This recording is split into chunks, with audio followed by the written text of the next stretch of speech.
વ્રજધામ આધ્યાત્મિક સંકુલ તેમજ વલ્લભ યુથ ઓર્ગેનાઇઝેશન વિવાયોના સંયુક્ત ઉપક્રમે આયોજિત ગ્લોબલ હિન્દુ વૈષ્ણવ પ્રેરણા મહોત્સવના મંગલ તૃતીય દિવસે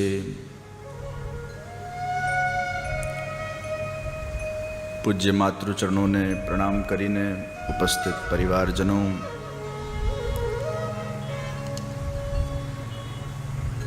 આ સમગ્ર મહોત્સવના મુખ્ય સેવાર્થી સુનિતાબેન રમેશભાઈ ગાંધાર પરિવાર મુંબઈ,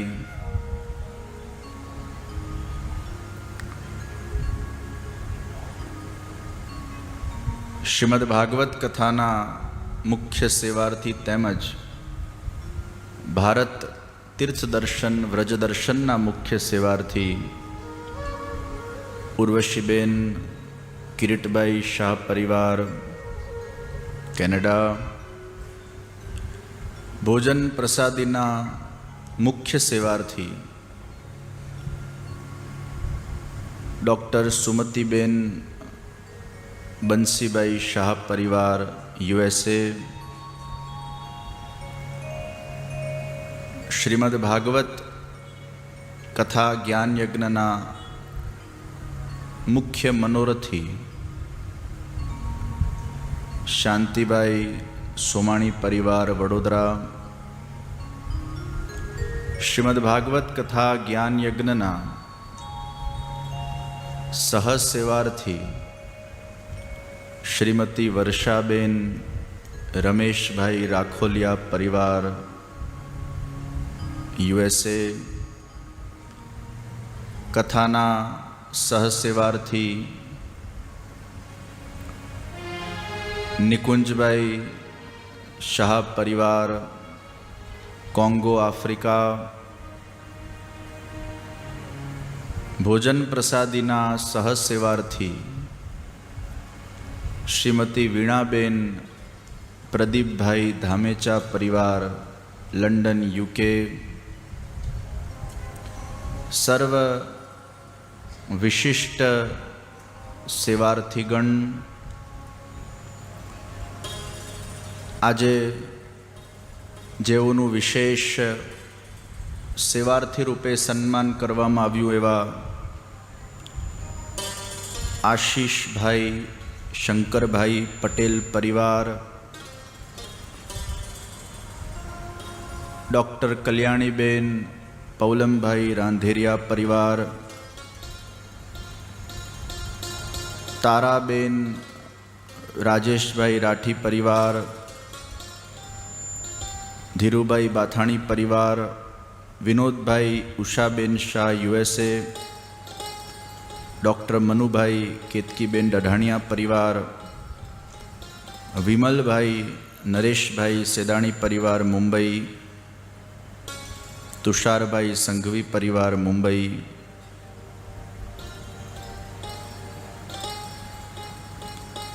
વિશેષ રૂપે આજે ખાસ પોતાનો અમૂલ્ય સમય કાઢીને આ મહોત્સવમાં ઉપસ્થિત થયેલા પરમ ભગવદીય પરમ દાનવીર એવા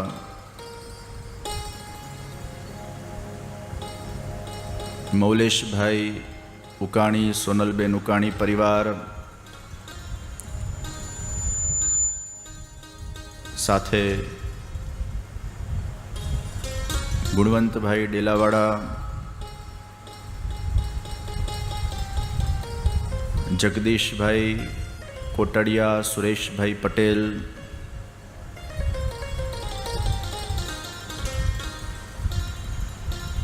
ડૉક્ટર કનુભાઈ ટેલર, દિલ્હી સ્થિત પદમજી સિંઘી,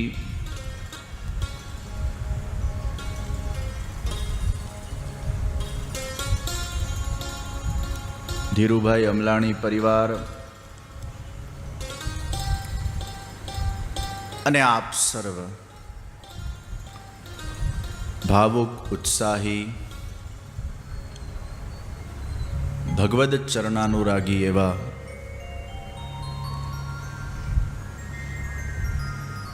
વડોદરાના નવલખી ગ્રાઉન્ડ ઉપર મારા સામે આ મંડપમાં ઉપસ્થિત આપ સૌ વૈષ્ણવજનો તેમજ આસ્થા ચેનલના માધ્યમથી દેશ અને વિદેશમાં ઘર બેઠા આ ટેલિકાસ્ટને શ્રવણ કરી રહેલા સર્વ ભાવિક વૈષ્ણવજનો,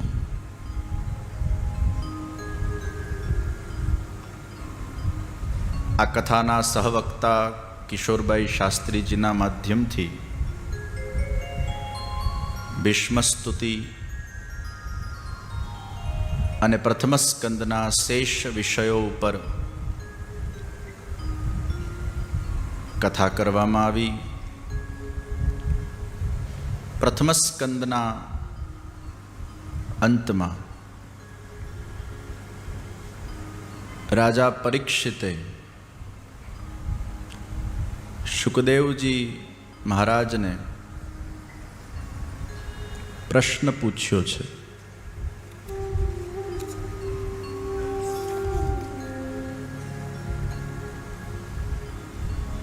હે શુકદેવજી, મરણાસન ઉપર જે વ્યક્તિ બેઠેલો હોય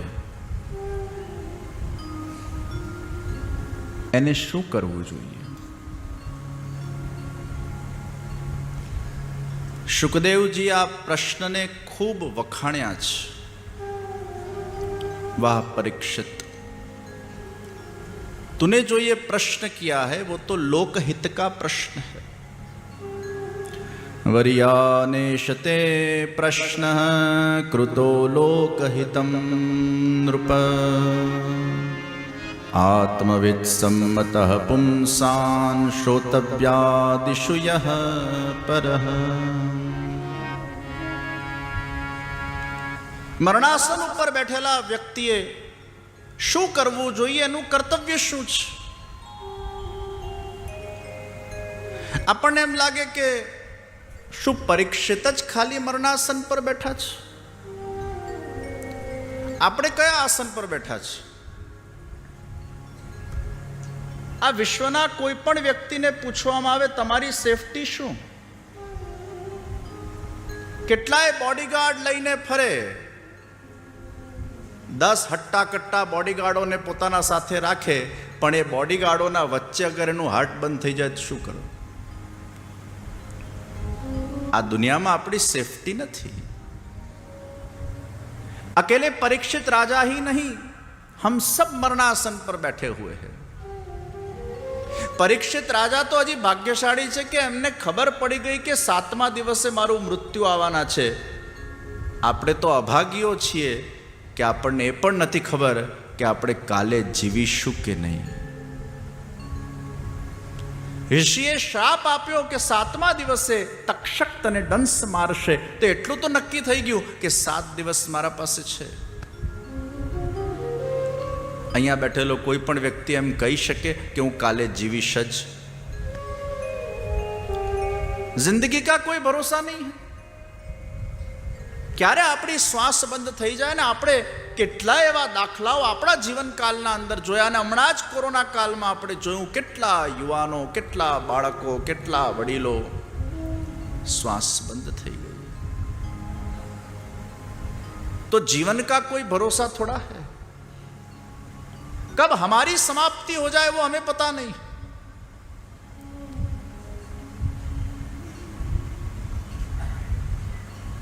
આપણા ગુજરાત રાજ્યના પૂર્વ મુખ્યમંત્રી અમારા ખૂબ આત્મીય હતા, એમને આજે હું ખાસ યાદ કરું છું,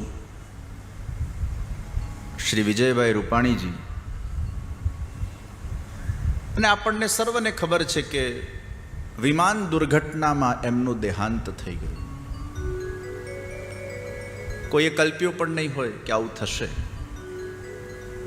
એ કદાચ વિમાનમાં જતા હશે ત્યારે પણ એમને ખબર નહીં હોય કે આ મારો છેલ્લો દાડો છે.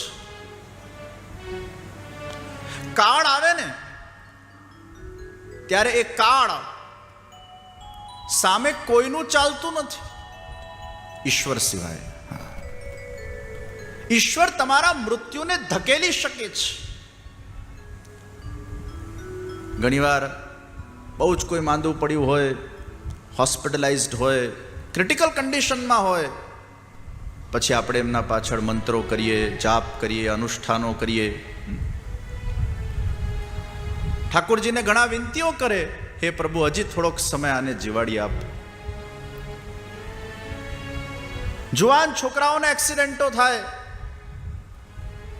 આમ જન્મ અને મૃત્યુના વચ્ચે ઝોલા ખાતા હોય.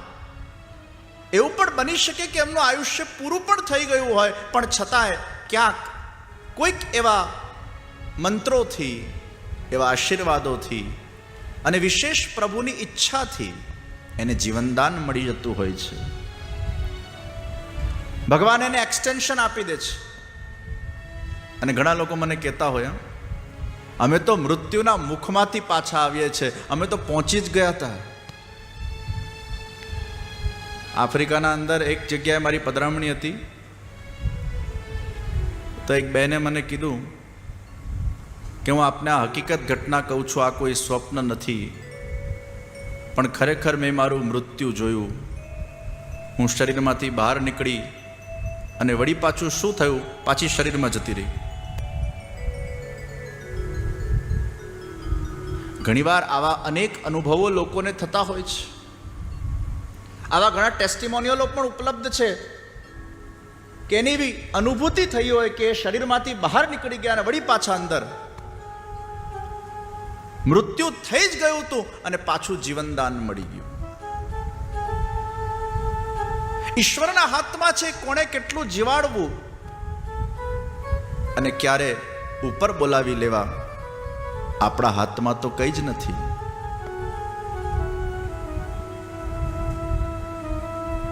તો ઘણીવાર આપણે અમુક અનુષ્ઠાનો કરીએ છીએ, અમુક મંત્રો કરીએ છીએ તો એક્સટેન્શન મળી શકે છે, અને ઘણીવાર ન એ મળે. ઈશ્વરે નિર્ધાર કર્યું કે ના, બસ હવે મારે આને બોલાવી જ લેવો છે, પછી એ ઈશ્વરની ઈચ્છા સામે પછી કોઈનું ચાલતું નથી. તમે ગમે તેટલી આજીજી કરો, ઈશ્વરનો નિર્ધાર પછી ન બદલાય. તો કોઈક વાર એક્સટેન્શન મળી જાય. અને એટલે જ આપણે ઘણીવાર એવું જોયું છે કે માંદા વ્યક્તિ હોય અને પછી આશીર્વાદથી, મંત્રોથી એને વિશેષ ઉર્જા પ્રાપ્ત થાય.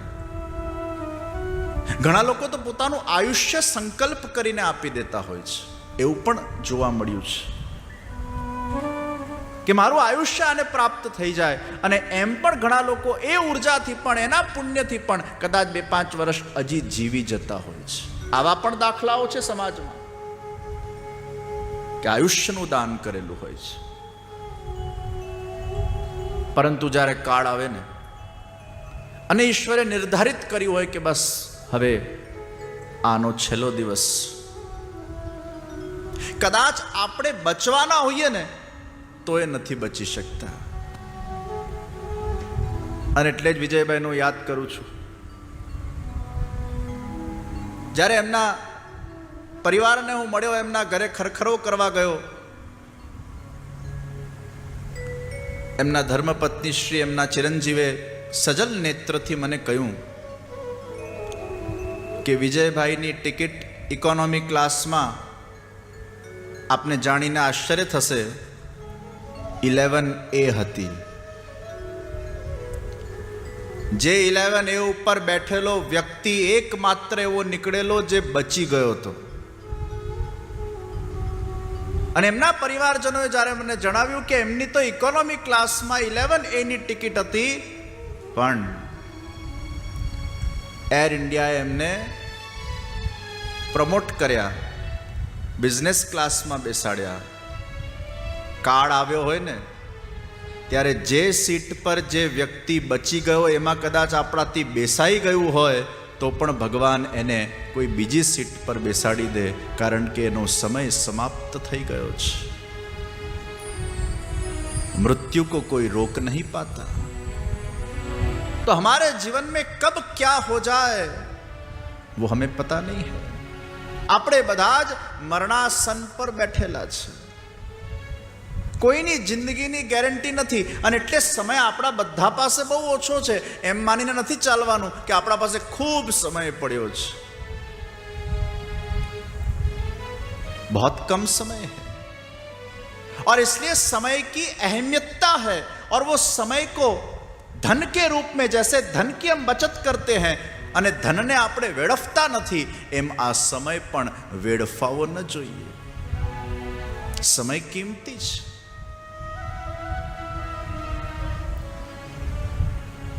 તો ક્યારે આપણું મૃત્યુ આવી જાય આપણને ખબર નથી. મૃત્યુ એ સત્ય છે, એવી કડવી દવા છે જે દરેક વ્યક્તિએ એકવાર તો પીવી જ પડે. અને આપણે તો અનેક વાર પીને બેઠા છે.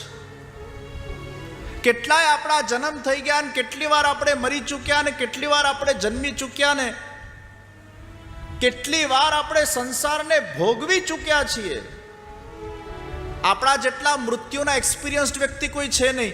લાખો વાર આપણું જન્મ થઈ ગયું, લાખો વાર આપણે મરી ચૂક્યા છીએ. અને એટલે આજે પણ આપણા સબકોન્શિયસમાં ક્યાંક એ મૃત્યુનો ભય છે. કારણ કે એમ કહેવાય કે જ્યારે મૃત્યુ આવે ને ત્યારે 100 વીંછીઓ એક સાથે કરડે એનું જે કષ્ટ થાય ને, એ કષ્ટ આત્મા જ્યારે શરીરના બહાર નીકળે છે ત્યારે એને થતું હોય છે. ये मृत्यु का कष्ट है, वो हमने भुगता है. तो प्रियजनों, આપણે બધા જ આ આસન પર બેઠા છે. કાલનો સૂરજ આપણે જોઈશું કે નહીં જોઈશું એ આપણને ખબર નથી. મારી નાગપુરમાં કથા હતી, સત્ય ઘટના. અને નાગપુર કથામાં જેમ હમણાં ગાંધાર પરિવારના ભાઈએ બહુ સરસ વાત કરી કે જે ધૂન ચાલતી હોય છે, અને એ ધૂનમાં જ્યારે હું પોતે મગ્ન હતો અને એક ભાઈ 60-65 વર્ષના હશે, આમ રાધે રાધે કરતા હતા, તાળીઓ પાડીને રાધે રાધે રાધે રાધે રાધે રાધે રાધે રાધે રાધે રાધે રાધે રાધે રાધે, અને રાધે રાધે બોલતા હાર્ટ ફેલ થઈ ગયું કથા મંડપમાં. કથા મંડપમાં જ પહોંચી ગયા. મારી આંખ બંધ, હું તો મારા ધૂનમાં મગ્ન હતો અને ખૂબ તબલાને બધું વાગતું હોય એટલે પેલો અવાજ અહીંયા સુધી ન પહોંચ્યો હોય, બહુ દૂર પાછળ બેઠેલા. હવે આટલા દૂર કદાચ કોઈ કશું થાય તો ખબર ન પડે. અચાનક બધા ભેગા થયા, એમને પછી એમ્બ્યુલન્સ બોલાવી એમને લઈ ગયા. અને પછી બીજા દાડે સમાચાર મળ્યા કે ભાઈ પહોંચી ગયા. પછી મારી ઓસ્ટ્રેલિયામાં એડલેડમાં પધરામણી હતી. મારા રાજીવભાઈ ગૃહસ્થ તમારા સાથે હતા. અને એડલેડની મારી પધરામણીમાં એમના દીકરા મને મળ્યા અને એ વિડીયો લઈને આવ્યા. મને કે આપની કથામાં મારા બાપુજી, અને એ વિડીયો પણ કોઈએ ઉતાર્યો તો હતો નહીં. એમના પરિવારજનોને ખબર તો હતી નહીં કે ભાઈ આમનો છેલ્લો સમય છે ને રાધે રાધે બોલે છે ને અમે એમનો વિડીયો લઈએ, એવું તો હોય નહીં. ઓર્ગેનાઇઝ તો આ બધી વસ્તુઓ થઈ ન શકે. પણ એ વખતે જે ટીવી ઉપર કથા આવતી હતી એમાં પણ કથા ચાલતી હતી અને એમાં વિડીયો એમના ઉપર કંઈક હશે. જેમ ઘણીવાર કથા ધૂન ચાલતી હોય તો આપ લોકો ઉપર કેમેરો ફરતો હોય, એમ એમના ઉપર એ વખતે કેમેરો ફર્યો.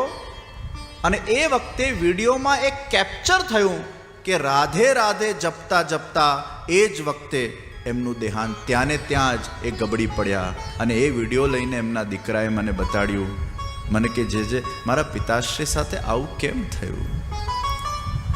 મેં કીધું આ તો બહુ જ શુભ મૃત્યુ કહેવાય કે કથા મંડપમાં કથા સાંભળતા સાંભળતા રાધે રાધે બોલતા બોલતા અગર કોઈનો દેહ છૂટી જાય એનો તો ત્યાં જ ઉદ્ધાર થઈ ગયો કહેવાય. ઠાકોરજી એને પોતાના ધામમાં જ બોલાવી દેતા હોય. આવું મૃત્યુ કોને ના ગમે? ये तो शुभ और श्रेष्ठ मृत्यु है. જીવનનો ક્યાં ભરોસો છે? એ બહુ દુઃખી થયા કે અમને અમારા પિતાશ્રી માટે બહુ લાગણી હતી, ઈશ્વરે આવું નહોતું કરવા જેવું. હજી 10, 15, 20 વર્ષ કદાચ અમને એમનું સાનિધ્ય મળતે, પણ જેવી પ્રભુની ઈચ્છા. મેં એમને કીધું, તમે જરાય ચિંતા નહીં કરો, તમારા પિતાશ્રી જ્યાં છે ત્યાં સંસારમાં હતા ને એના કરતાં પણ 100 ગણા વધારે સુખી છે. मृत्यु तो रिहाई है. हम रिहा होते हैं इस शरीर में से, इस बंधन में से. अगर मृत्युने आत्माना पर्सपेक्टिव थी अगर આપણે જોઈએ એ તો શુભ છે, કારણ કે આત્મા તો ઈચ્છે છે કે હું રિહા થઉં. સગા સંબંધીઓ નથી ઈચ્છતા કે આપણે આ દેહ છોડીએ. કેમ? કારણ કે એમનું અટેચમેન્ટ છે. હા, પછી કોઈક વાર બહુ કોઈ વૃદ્ધ થઈ જાય અને બહુ બિચારા પીડાતા હોય, હેરાન થતા હોય, કષ્ટમાં હોય, એ બિચારા વૃદ્ધ પણ બોલતા હોય, હે ભગવાન બસ હવે અમને આમાંથી છોડાવ. અને એમાં પછી આપણે એવી એના માટે કામના કરીએ કે બસ ભગવાન હવે આનું આયુષ્ય પૂરું થઈ ગયું છે એટલે હવે આપ અમને વિદાય આપો, તો આ પણ સુખી થાય અને એમનું સુખ અમારું સુખ છે, એ જુદી વાત છે. પણ મોટા ભાગે આપણે ન ઈચ્છીએ કે કોઈ આપણો સંગાત છોડે. કેમ? કારણ કે આપણો સ્વાર્થ છે એમાં. આપણે એમ ઈચ્છીએ છીએ કે આનાથી મને સુખ મળે છે, આના વગર હું શું કરીશ, આના વગર હું કેવી રીતે જીવીશ, આના વગર મારો કોણ આધાર, આના વગર મારું કોણ છત્ર, આના વગર મારું કોણ રક્ષક, આના વગર મારો કોણ પોષક. આમાં આપણો સ્વાર્થ છે, અટેચમેન્ટ છે. એટલે આપણે ઈચ્છીએ છીએ કે ના, આ રહે તો સારું. હું ઘણી વાર દાખલા આપું છું કે જેલમાં 20-25 કેદી બંધ હોય અને સાથે સજા કાટતા હોય અને 20-25 વર્ષ સજાને થઈ ગયા હોય અને પછી એકાદ કોઈકની રિહાઈ થાય તો પેલા 24 લોકો જે જેલમાં બેઠા હોય ને એ રડે, અરે આટલા વર્ષોનો તમારો સંગાત, તમે ન જાઓ ન જાઓ ન જાઓ. હવે પેલો રિહા થતો હોય અને પેલા કેદી એમ કે ન જાઓ ન જાઓ, તો પેલો કે ભાઈ હું રિહા થઉં છું ને એમ તમે જે દિવસે રિહા થશો ને તમને પણ મારા જેમ સુકૂનની પ્રાપ્તિ થશે. હું પણ એક કામના કરું છું કે તમે પણ જલ્દી રિહા થાઓ મારા જેમ, તમે રડો નહીં. એમ આપણે બધા સંસારના અંદર કેદીઓ છીએ અને જ્યારે આપણે રિહા થઈએ છીએ ત્યારે પેલા રડે છે એટલા માટે કારણ કે એમને હજી તમારા સંગાથની જરૂર છે. હમ તો મુક્ત હો રહે હૈ. અને એટલે જ આગળ કપિલાખ્યાનના અંદર ભગવાન કપિલજી જે દેવહૂતિજીને ઉપદેશ આપવાના છે એમાં એ ગર્ભના અંદર એ જીવ ભગવાનને કઈ રીતે પ્રાર્થનાઓ કરે છે અને કેવા કષ્ટમાં, કેવા દુઃખમાં એના સમયને વ્યતીત કરે છે. એ પ્રાર્થના કરે છે પ્રભુને, હે ભગવાન તે મને આ ક્યાં ફસાવી દીધા, મને આ ક્યાં નાખી દીધા, મલમૂત્રના વચ્ચે મારી જિંદગી બરબાદ થઈ ગઈ છે, કેટલાય જન્મો મારા થઈ ગયા, જન્મ જન્મથી હું ભટકું છું, મારો ઉદ્ધાર નથી થયો. અનેક જન્મોનું એને સ્મરણ થાય છે અને બધા જ જન્મોનું સ્મરણ કરતાં કરતાં એ વખતે અથ નવમે માસી સજીવ સર્વલક્ષણ સંપન્નો ભવતી પ્રભુને પ્રાર્થના કરે છે, પ્રભુ આ જન્મવું છે ને એ પણ એક બહુ મોટી યાતના છે અને મરવું એ પણ બહુ મોટી યાતના છે. પણ પ્રભુની માયા એવી છે કે જન્મવાનું કષ્ટ અને મૃત્યુનું કષ્ટ આ બંને ભૂલી ગયા છીએ આપણે. જો જન્મવાનું કષ્ટ યાદ આવી જાય ને, તમને એક 5x5ની કોઠડીમાં મલમૂત્ર ભરીને અગર એમાં 5 મિનિટ પણ બેસાડી દેવામાં આવે તો તમારી શી દશા થાય? નરકની યાતનાનો આપણને અનુભવ થાય. અને એ બાળક કેટલા બધા મહિનાઓ સુધી એ નરકની યાતનાનો અનુભવ એ માના ગર્ભના અંદર કરે છે અને પ્રભુને પ્રાર્થના કરે છે, પ્રભુ મને જલ્દી આમાંથી બહાર કાઢ અને બહાર નીકળીને બસ તારી ભક્તિ કરીને મારે મારું આત્મકલ્યાણ કરવું છે, મારે જરા પણ સમય આ મોહ માયામાં વેડફવો નથી. હે પ્રભુ મને બીજી વાર આ જન્મ જોઈતું નથી, મને આ જન્મ મૃત્યુના ફેરામાંથી તું મુક્ત કરજે, હું તને પ્રાર્થના કરું છું. અને જન્મ્યો ને બધું ભૂલી ગયો, બધી પ્રાર્થના એ ભૂલી ગયો, કેટલા જન્મો થયા એ પણ ભૂલી ગયો, બધું ભૂલી ગયો, सब विस्मरण हो गया। तो हम तो चाहते ही हैं कि इसमें से निकले।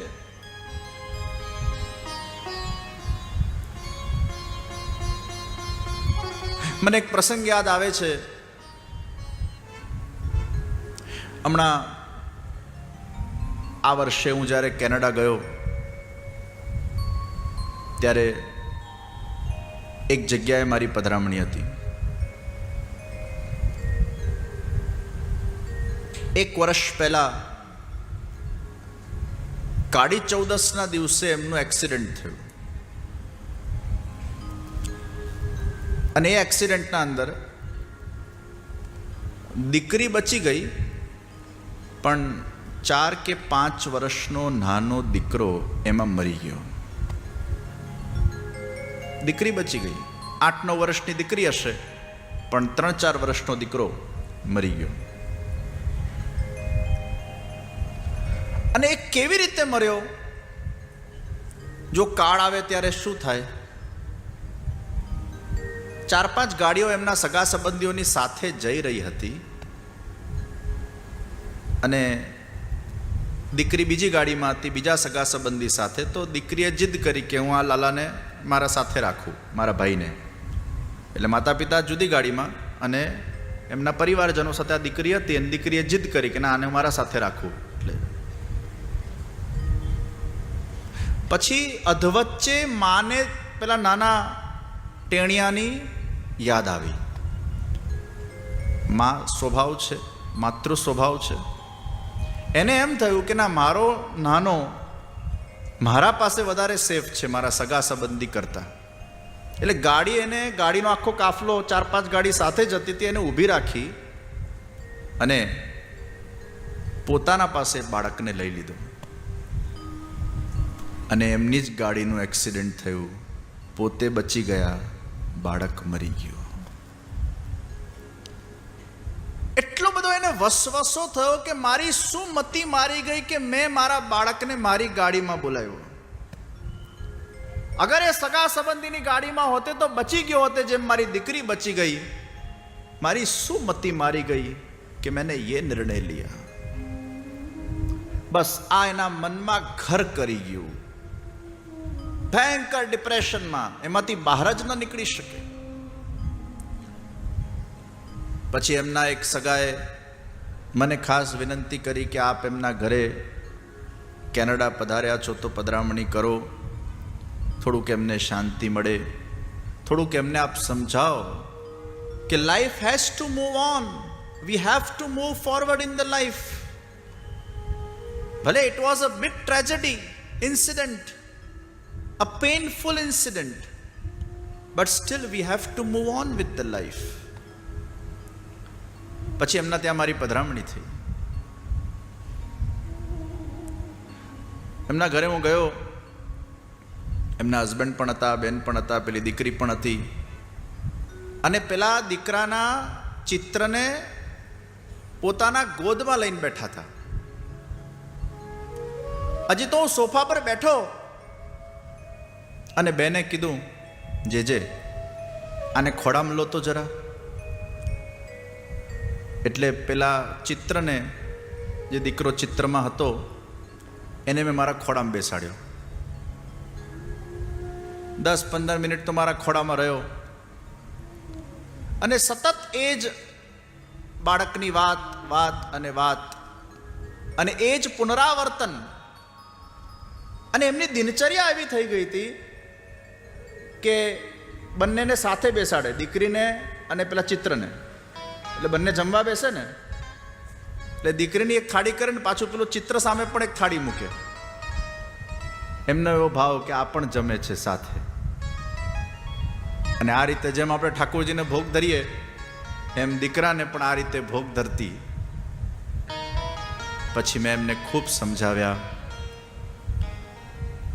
મેં એમને કીધું નિશ્ચિત તમારા સાથે જે થયું છે એ કોઈ માં ન ઈચ્છે કે એના સાથે થાય, પણ હવે હકીકત એ છે કે તમારા ત્યાં જે આ કોઈક જીવ આવ્યો હશે એ કોઈક સારો જીવ હતો.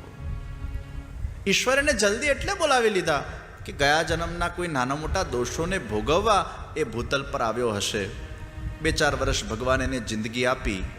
ગયા જન્મમાં મોક્ષ નહોતો મળ્યો, આ જન્મમાં મળવાનો હશે, એટલે ભગવાને કીધું ભાઈ 2-4 વર્ષ આંટો મારી આવ, હું તને જલ્દી પાછો ઉપર બોલાવી લઈશ. એ 3-4 વર્ષ ભોગવવા આવ્યો, કારણ કે વધારે જો એને સમય એને વધારે આયુષ્ય મળે તો વળી પાછા કર્મના બંધનમાં ફસાઈ જાય, પાછા એ જ મોહમાયામાં ફસાઈ જાય, નવા કર્મોનું બંધન થઈ જાય, પાછું એને કદાચ મોક્ષમાં વાર લાગે. એટલે મેં એમને સમજાવ્યા, આ કોઈ સારો પવિત્ર સાધકનો જીવ તમારા ત્યાં આવ્યો છે અને 3-4 વર્ષનો સંગાથ આપીને જતો રહ્યો છે. એ જ્યાં છે ને ત્યાં એ સુખી છે. હવે તમે આ ચિત્રને ચોક્કસ દિવાલ ઉપર લટકાવી દો, પણ એને ખોળા સુધી લાવવાની જરૂર નથી. હવે ધીરે ધીરે એમાંથી બહાર નીકળો, એને યાદ કરીને સત્કર્મ કરો. અને એમ કરતા કરતા પછી ધીરે ધીરે એ બેન ડાયવર્ટ થવા લાગ્યા. ચિત્રકેતુ રાજાની 1000 પત્ની હતી અને એમને પુત્ર થતું નહોતું, અને માણમાણિક પુત્ર થયું, અને પેલી રાણીઓએ ઈર્ષામાં એને ઝેર આપીને મારી કાઢ્યા. માણ થયેલો પુત્ર એને ઝેર આપવામાં આવ્યું ને મરી ગયો. અને પછી ચિત્રકેતુ રાજાને અતિશય શોક થયો કે મારું જીવનને જીવવું નકામું છે. અને તે વખતે નારદજીએ પછી એ પુત્રને પ્રેત વિદ્યાના માધ્યમથી બોલાવ્યો, અને જ્યારે એનો મેળાપ કરાવ્યો ત્યારે પેલા પુત્રએ કીધું, પિતાજી अब तुम्हें और मुझे कोई लेना देना नहीं है, मैं जहाँ हूँ बहुत सुखी हूँ और तुम भी जहाँ हो वहाँ सुखी रहो. પિતાજી બિચારા રડ કરતા હતા. એને થયું આને તો કંઈ પડી જ નથી, આ તો એના રીતે સુખી થયેલો છે, હું શું કામ હવે આના પાછળ આટલું બધું રડીને મારો સમય બરબાદ કરું. એનામાં વિરક્તિ પેદા થઈ ગઈ. આ ચિત્રકેતુ રાજાનો પ્રસંગ છે. આ ચિત્રકેતુ રાજા એ વૃત્રાસુર બન્યા, અને એ વૃત્રાસુર બનીને પછી ભગવાનની એ સુંદર સ્તુતિ એમને કરી અને પ્રભુ એમનો ઉદ્ધાર કરેલો. तो जिंदगी का कोई भरोसा नहीं, और इसलिए जो समय हमें मिला है उसका हम भरपूर उपयोग करें.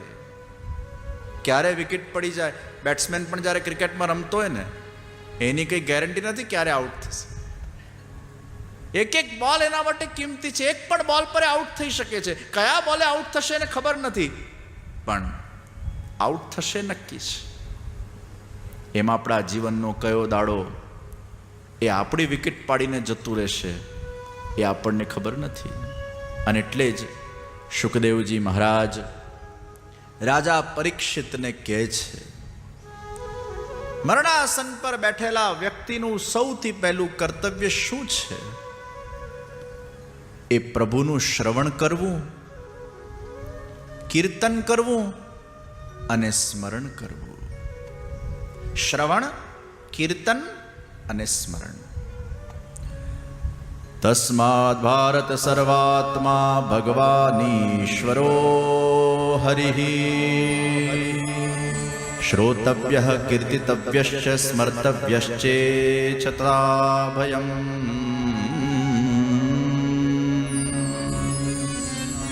સ્વરૂપે જ્ઞાતે શ્રવણમ ભવતિ, ગુણેષુ જ્ઞાતેષુ કીર્તનમ ભવતિ, લીલાયામ જ્ઞાતાયામ સ્મરણમ ભવતિ.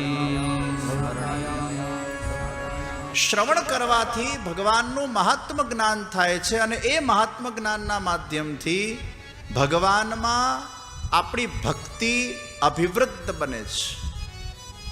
તમે કથાને શ્રવણ કરો એટલે એ લીલા ચરિત્રોને શ્રવણ કરતા કરતા ધીરે ધીરે પ્રભુમાં પ્રેમ પ્રગટ થાય.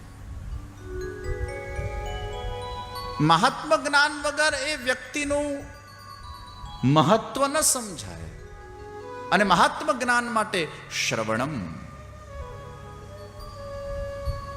અને એટલે જ ભક્તિની શરૂઆત પણ શ્રવણમ. પહેલું શ્રવણ છે, કથા શ્રવણ, સત્સંગ શ્રવણ. પછી કોઈ પણ સત્સંગ હોય, સત્સંગની બહુ અહેમિયતતા છે. શ્રવણમ સ્વરૂપે જ્ઞાતે શ્રવણમ ભવતી,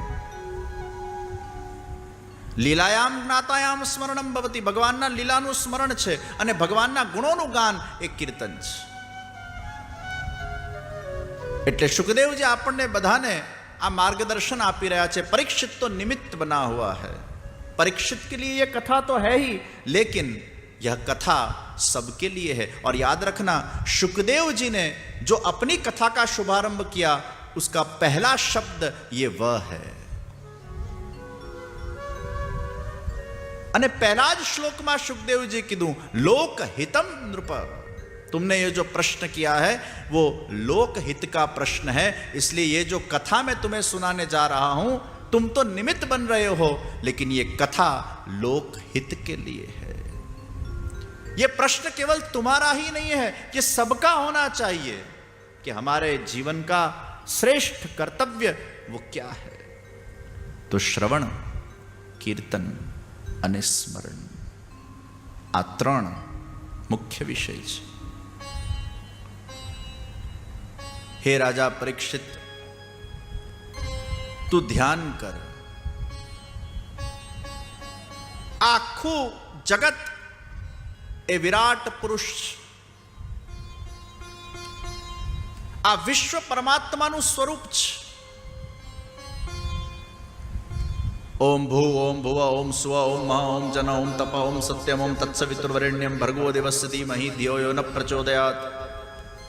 ઉપરના 7 લોક, નીચેના 7 લોક, અતલ વિતલ સુતલ તલાતલ રસાતલ મહાતલ પાતાળ, આ 14 લોકનું આ ભગવાનનું ઘર. તો ભગવાનના મુખથી લઈને ભગવાનના ચરણ સુધી આ 14 લોક છે. આ ભગવાનનું વિરાટ પુરુષ નું ધ્યાન કર. કાળા મેઘ એ ભગવાનના કેશ છે. જ્યારે જ્યારે તું આ મેઘને જુએ ને ત્યારે એમ ભાવ કર, આ કેવલ કાળા વાદળાઓ નથી, આ તો મારા પ્રભુના કેશ છે. નદીઓ એ ભગવાનની નાડીઓ છે. સૂર્યોદય એ નેત્રનું ઉન્મેષ છે અને સૂર્યાસ્ત એ નેત્રનું નિમેષ છે. આ વાયુની ગતિ એ ભગવાનનો શ્વાસ છે. અને એટલે જ મને એમ ઘણીવાર થાય કે ભગવાન જ્યારે ક્યારેક એમને એમ થાય કે મારે ભસ્ત્રિકા કરવું છે, અને આમ ભસ્ત્રિકા કરવા લાગે તો વાવાઝોડા પેદા થઈ જાય. વાયુ એ ભગવાનનો શ્વાસ છે. સુખદેવજીએ બહુ સુંદર ધ્યાન વિધિ આપી છે. અને સુખદેવજીના શબ્દોમાં આપણે જો આ ધ્યાન કરીએ, કેવી રીતે સુખદેવજીએ ધ્યાનની પદ્ધતિ આપી, આ સુખદેવજીના જ એક એક શબ્દને જો આપણે લઈએ અને આંખ બંધ કરીને શ્રી કૃષ્ણ શરણમ મમનું જાપ કરતા કરતા આ જ શબ્દો દ્વારા જો ધ્યાન કરીએ ભાગવત પ્રમાણે, બહુ આનંદ આવશે. એમાં તમારા પોતાના ઈષ્ટદેવનું, તમારા ઘરે બિરાજતા ઠાકોરજીનું, કારણ કે ભગવાન તો જુદા જુદા સ્વરૂપથી વિરાજે છે. સર્વત પાણીપાદાંતમ સર્વતોક્ષિશિરો મુખમ સર્વત શ્રુતિમન લોકે સર્વમાવૃત્ય તિષ્ઠતિ. એના તો બધે મુખ છે, બધે ચરણ છે. તમે જે વખતે જ્યાં જે સ્વરૂપના અંદર એમને આવિર્ભૂત કરો, એ વખતે ભગવાન જ્યાં એમના નેત્ર છે, જ્યાં એમના ચરણ છે, જ્યાં એમના હસ્ત છે, જ્યાં એમનું વક્ષસ્થળ છે, એ પ્રગટ કરી દે છે. અને આવિર્ભૂત થયેલા સ્વરૂપને જ્યારે આપણે સેવીએ છીએ, સેવા કરતા કરતા કરતા કરતા ધીરે ધીરે પછી એ સ્વરૂપ આપણા હૃદયમાં વિરાજમાન થાય. આપણે આંખ બંધ કરીએ એટલે સ્પષ્ટ રૂપે એ સ્વરૂપ દ્રષ્ટિગોચર થવું જોઈએ. કેટલા લોકોને આંખ બંધ કરો અને આમ તરત તમને આમ વ્યવસ્થિત ભગવાનનું સ્વરૂપ આમ ક્લેરિટી સાથે દેખાઈ જાય છે. હાથ ઊંચા કરે ક્લેરિટી સાથે, ધૂંધળું નહીં. કેટલા 1 2 3 4, તો તમે બધા શું કરો છો પાછળ? હે, કોઈને ક્લેરિટી જ નથી. આ બાજુ ક્લેરિટી સાથે આમ ઠાકોરજીનું સ્વરૂપ દેખાઈ જાય છે. આંખ બંધ કરો, આમ એકદમ ધૂંધળું નહીં, આમ ક્લિયર, ક્રિસ્ટલ ક્લિયર. આ વચ્ચે બેઠા આટલા બધા પાછળ સુધી લોકોમાં એક આંગળી ઊંચી ના થઈ. આ થઈ, એક થઈ, પછી અચ્છા થઈ થોડીક, પણ હવે તકલીફ શું છે, મને પાછળ સુધીનું અમે દૂરના ચશ્મે આવી ગયા છે ને પાછળ સુધી વિઝન નથી આવતું આ મંડપમાં, એટલું લાંબુ છે. મેં હમણાં જ અશોકભાઈને કીધું પાછળ થોડી લાઇટો તો મુકાવો તો મને કંઈક તો દેખાય પાછળ. હજી લાઇટિંગ આ છે પણ હજી આમ પાછળ સુધી દેખાતું. પણ ભાઈ કેમેરો ફેરવો તો પબ્લિક પાસે ખ્યાલ આવે. વિડીયોગ્રાફર એટલે ટીવીમાં દેખાવું જોઈએ ને ભલા માણસ. હા, કેટલા લોકોને ક્રિસ્ટલ ક્લિયર ઠાકોરજીના દર્શન થાય છે? આંગળી ઊંચી કરે. હા, હવે દેખાય. વાહ, હા, ઘણા છે. ક્યા બાત હૈ, બહુત અચ્છી, બહુત અચ્છી. અહીં ટીવીમાં કંઈક સારું દેખાય છે. હવે દેખાયા તમે, અહીં સારા દેખાવ છો. મને ટીવીમાં તમે સારા દેખાવ છો, હું તમને ટીવીમાં સારો દેખાઉં છું. એટલે આપણા બંનેની સ્થિતિ સરખી છે. દોનો કી સ્થિતિ સરખી.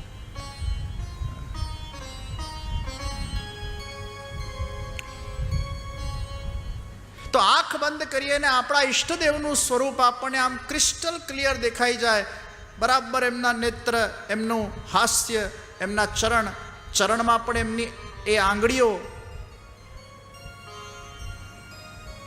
એમના કપોલ, એમના દ્રોષ્ટ આમ ક્રિસ્ટલ ક્લિયર દેખાય. અને આંખ બંધ કરો અને એમનું ધ્યાન થઈ જાય. તો શુકદેવજી મહારાજ બહુ સુંદર આપણને ધ્યાન પદ્ધતિ આપે છે કે હૃદય પ્રદેશના અંદર ભગવાનનું ધ્યાન કરો. અહીંયા શુકદેવજીએ ચતુર્ભુજ સ્વરૂપનું ધ્યાન બતાડ્યું છે. તમારા ઠાકોરજી અગર બે ભુજવાળા હોય તો બેનું ધ્યાન કરવાનું. અને તમારે ત્યાં દ્વારકાધીશજીનું સ્વરૂપ બિરાજતું હોય, ચતુર્ભુજ સ્વરૂપ હોય, મથરાધીશજીનું હોય, ગોકુલનાથજીનું હોય તો જુદી વાત છે. પણ બાલકૃષ્ણલાલજી અથવા શ્રીનાથજીનું સ્વરૂપ. તો શુકદેવજીએ જે ધ્યાન પદ્ધતિ બતાડી કે ચતુર્ભુજ સ્વરૂપ નું ધ્યાન હૃદય પ્રદેશમાં કરવું, શંખ ચક્ર ગદા પદ્મ સાથે. અને શું વિચારવું? કમલના સમાન ભગવાનના વિશાળ નેત્ર છે. ભગવાનના નેત્ર વિશાળ છે, કમલના જેમ. અને વિશાળ નેત્ર માં પોતાના મનને સ્થિર કરવું. ભગવાને કેસર સમાન પીળા વસ્ત્રોને ધારણ કર્યા છે. ભગવાનની ભુજાઓ શ્રેષ્ઠ રત્નોથી યુક્ત થયેલી છે. શિર ઉપર મુકુટ છે, કાનમાં કુંડલ છે. પ્રભુના ચરણ કમલ એ હૃદયના અંદર વિરાજમાન છે. એ ચરણને હૃદયમાં ફીલ કરવાનું. ચરણ કમલ હૃદય में विराजमान है. ગળામાં કૌસ્તુભ મણિ છે, હૃદયમાં શ્રીવત્સનું ચિહ્ન છે. હૃદય સ્થળ ઉપર એક દિવ્ય રેખા છે. વક્ષસ્થલે વનમાલાથી સુશોભિત છે. કમરમાં કરધની છે, આંગળીઓમાં વીંટી છે, ચરણમાં નુપુર છે. વાળની લટ પાછી રૂખી નહીં, ચીકણી છે. વાળની લટ પણ એકદમ ચીકણી. शुकदेव जी वर्णन करे छे, चिकनी बाल की लट है, वो घुंघराले बाल की लट. प्रभुनु मुख कमल मंद मंद मुस्कुरातु मुस्कुरातु छे. લીલા પૂર્ણ ઉન્મુક્ત હાસ્યથી એ ચિતવન પ્રભુના શોભાયમાન થઈ રહ્યા છે. એ નેત્રમાંથી દિવ્ય ઉર્જા નીકળે છે અને આપણા ચિત્ત મન અંતઃકરણને, સંપૂર્ણ દેહને, સર્વ ઇન્દ્રિયોને, રોમ રોમને ભક્તિથી પ્રકાશિત કરી રહ્યા છે. આવું સુંદર શુકદેવજી મહારાજે આખો ધ્યાન પ્રકાર આપણને બતાડ્યો. ઘણા પૂછે ને કે જપ કરતી વખતે શું વિચારવાનું, તો આ વિચારવાનું.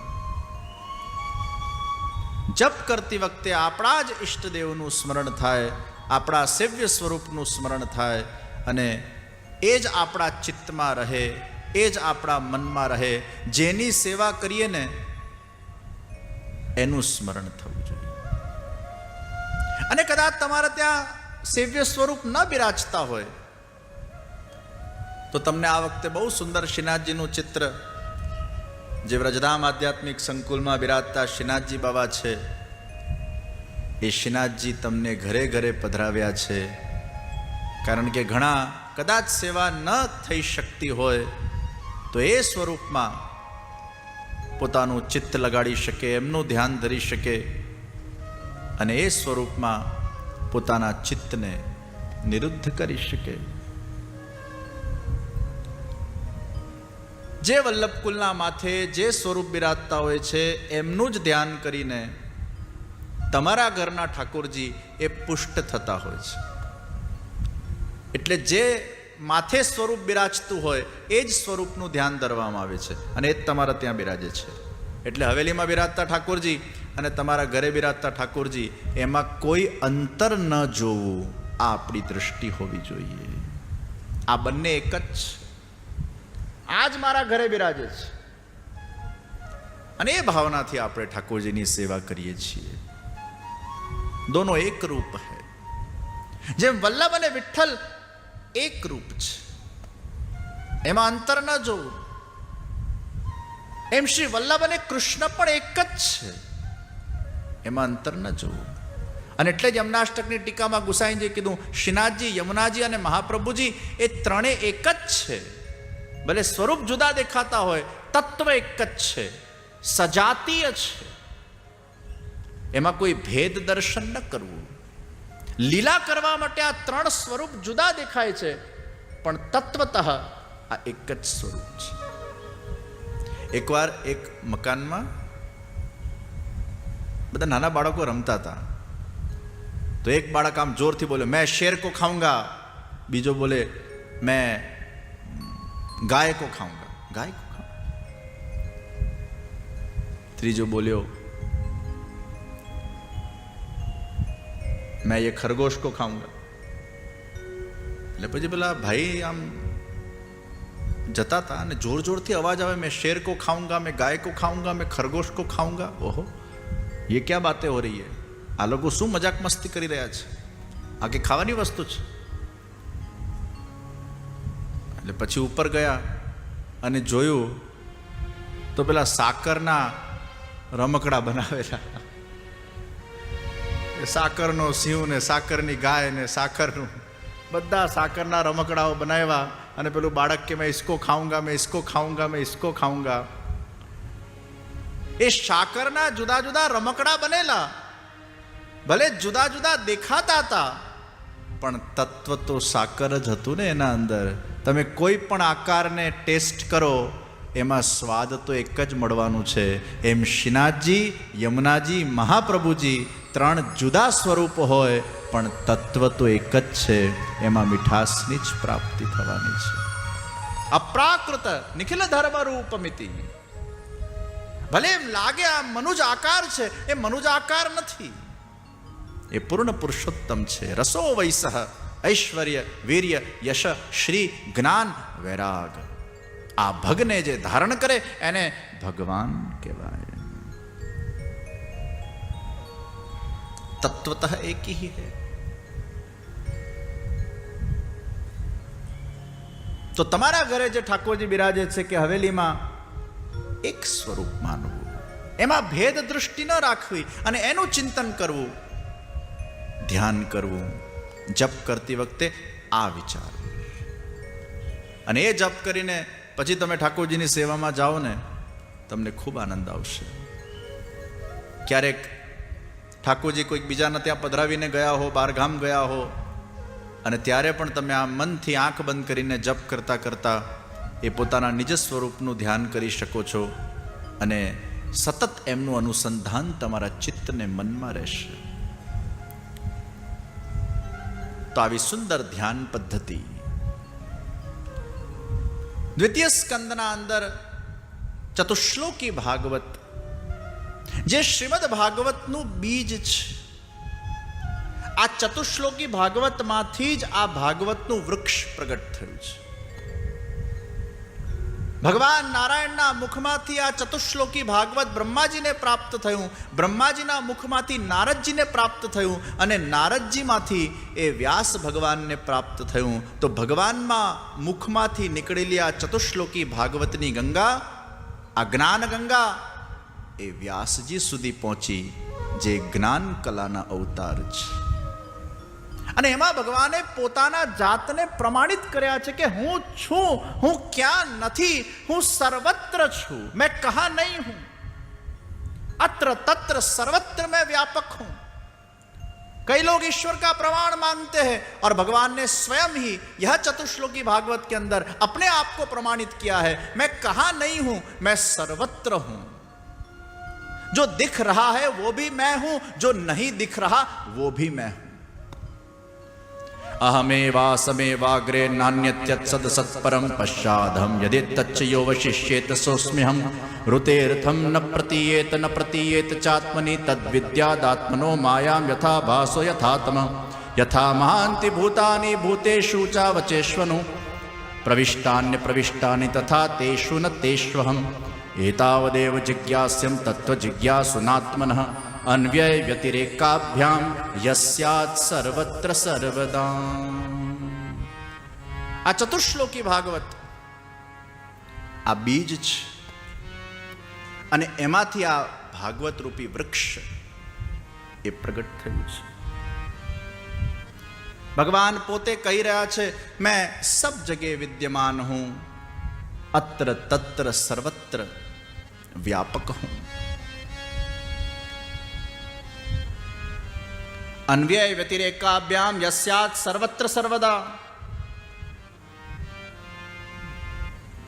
ધુઓ દેખાય ને એટલે પ્રમાણિત થાય કે અગ્નિ છે. અગ્નિ વગર ધુઓ પેદા ના થઈ શકે. અગર ધુઆ છે એટલે એક વસ્તુ પ્રમાણિત થઈ ગઈ, અગ્નિ છે ને છે. એમ અગર આ સૃષ્ટિ છે તો એક વસ્તુ પ્રમાણિત થઈ ગઈ કે આને બનાવવા વાળો પણ કોઈક છે. સૃષ્ટિ જ એ ભગવાનનું પ્રમાણ છે. अगर ये सृष्टि ही नहीं होती तो बात अलग थी, लेकिन सृष्टि बनी है वही तो प्रमाण है कि ईश्वर है. અને એટલે જ ભગવાને આ ચતુશ્લોકી ભાગવતના અંદર પોતાના જાતને પ્રમાણિત કર્યા છે. જગત સત્યમ બ્રહ્મ રૂપમ જીવાંશોસ્ત્યેવના પર.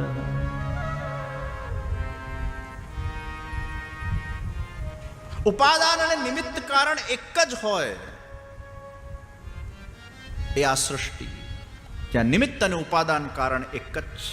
જેમ માકડી એ જાડો બનાવે, એમાં ઉપાદાન ને નિમિત્ત કારણ એક જ છે. એના અંદરથી જ જાડો બન્યો અને એમાં જે પોતે રહે અને પછી પોતે જ જાડાને પોતાના અંદર સમાવી લે. ઉપાદાન ને નિમિત્ત કારણ એક છે. એમ જગત રૂપે ભગવાન પોતે બન્યા, પોતે એમાં રહ્યા અને પછી પોતાનામાં જ ભગવાનને વિલીન કરી દે છે. કારણ કે ભગવાન પાસે બીજી કોઈ સાધન સામગ્રી નથી જગતને બનાવવાની. પોતે જ જગત રૂપે બન્યા છે પોતાના સદ અંશથી. બ્રહ્મમય જગત. અને આ બ્રહ્મમય જગતના અંદર ભગવાનથી વિખૂટા પડીને એ ભગવાન સાથેનું આપણું જે આ કનેક્શન છૂટી જાય છે ને, એટલે જ જીવનમાં અંધકાર આવી જાય છે. જેના જીવનમાં ભગવાન છે એના જીવનમાં અજવાળું છે, અને જેના જીવનમાં ભગવાન નથી એના જીવનમાં અંધારું છે. ભલે એને અજવાળું દેખાતું હોય લૌકિકનું, પણ મૂળમાં અંધારું છે.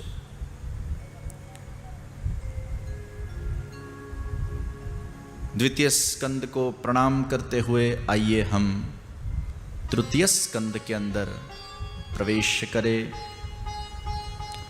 संक्षिप्त महाभारत का वर्णन तृतीय स्कंद के अंदर है। विदुर जी ने कौरवों के राज्य को छोड़ा है।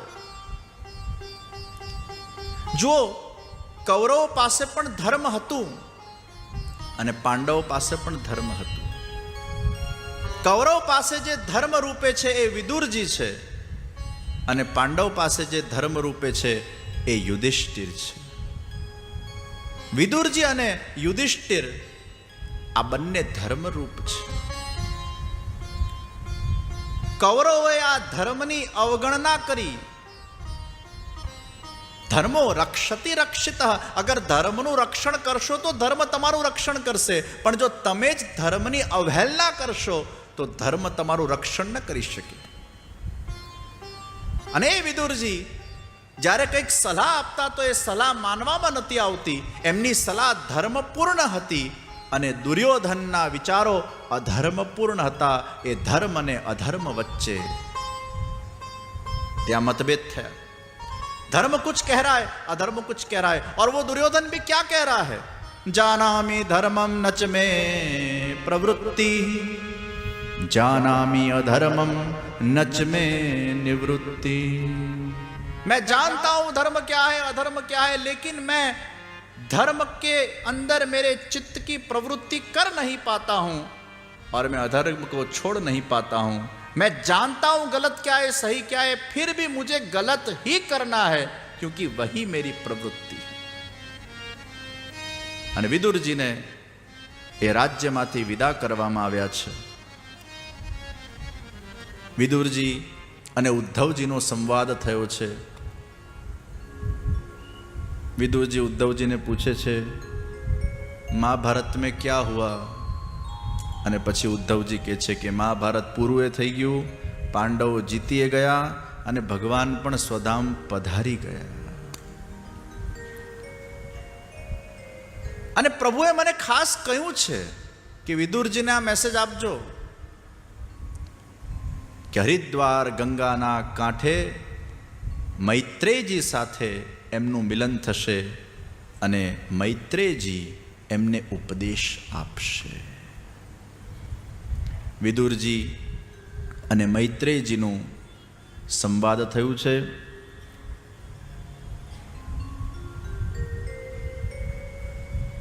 વિદુરજીએ મૈત્રેયજીને પ્રશ્ન કર્યો છે સુખાય કર્માણિ કરોતિ લોકો ન તે સુખમ વાન્યદુપારમં વા. હે મૈત્રેયજી, આ જગતના અંદર સુખ માટે વ્યક્તિ કર્મ કરે છે પણ એને સુખ મળતું નથી.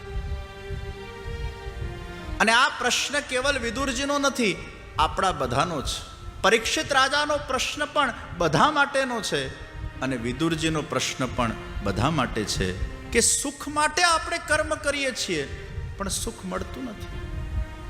ભગવાને તો ગીતામાં ડિંગ ડિંગ ઘોષ કરી નાખ્યો, આ સંસાર દુઃખાલય છે. અહીંયા તમે કેટલા પણ સુખ માટેના પ્રયોજન કરો, સુખ નહીં જ મળે, દુઃખ મળશે. ભલે શરૂઆતમાં સુખ મળશે પણ એનું પરિણામ તો દુઃખ જ થવાનું છે. કારણ કે જેનું જન્મ તમને હસાવવાનું છે, એકને એક દિવસ એનું જ મૃત્યુ એ તમને રડાવવાનું જ છે.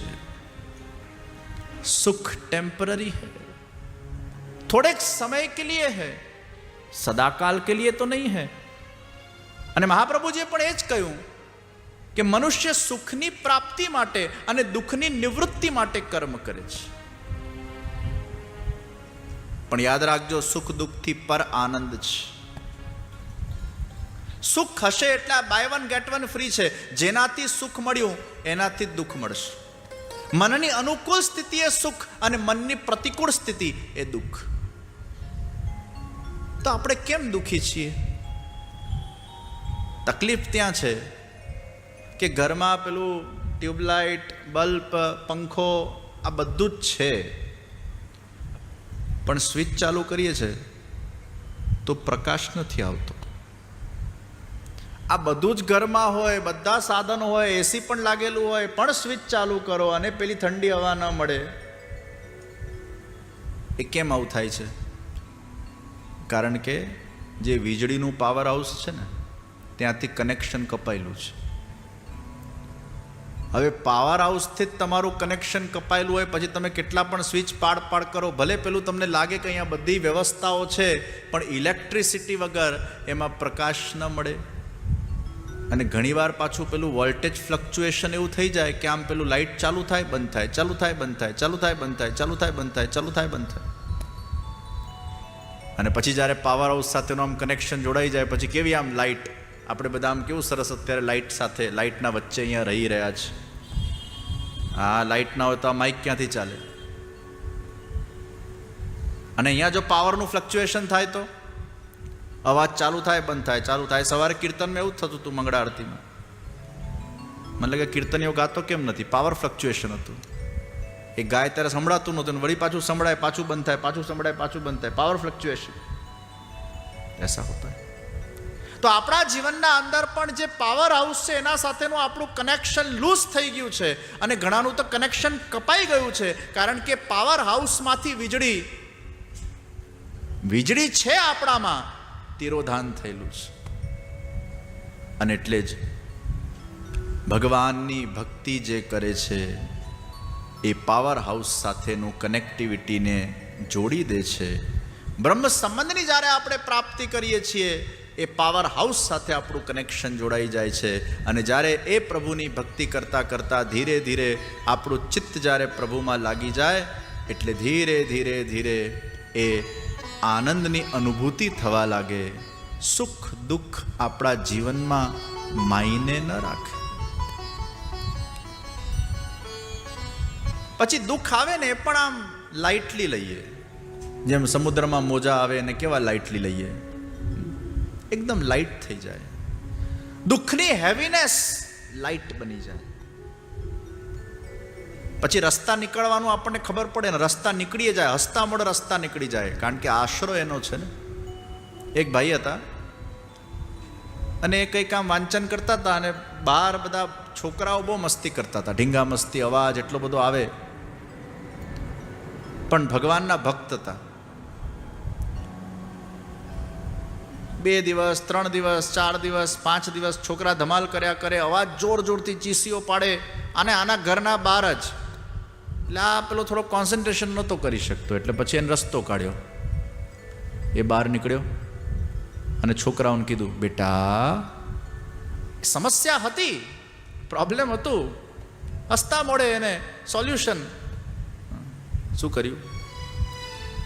જો દીકરાઓ, તમે અહીંયા રોજ રમવા આવજો, હા, ડેલી આવવાનું, અને તમે સરસ રમજો, હું રોજ તમને એક મોર આપીશ.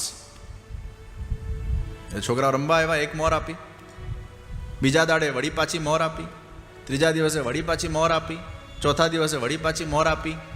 5મા દિવસે પેલા ભાઈએ કીધું, છોકરાઓ થોડી પૈસાની તંગી છે હવે, એટલે હવે તમે રમો, વાંધો નથી, પણ મોહર નહીં મળે. છોકરા કે અમે કે નવરા બેઠા તમારા ઘર આગળ રમવા માટે, આ તો પેલી મોહર મળતી હતી એટલે અમને પણ થોડોક ઉત્સાહ જાગ્યો કે રમીએ તમારા ત્યાં આવીને. છોકરાઓએ છોડી દીધું રમવાનું એના બહાર. પેલો ભાઈ મુસ્કુરાવા લાગ્યો, વાહ, સાપ બી મરા, લાઠી બી ન તૂટી. છોકરાઓ એના મેળે જ ભાગી ગયા.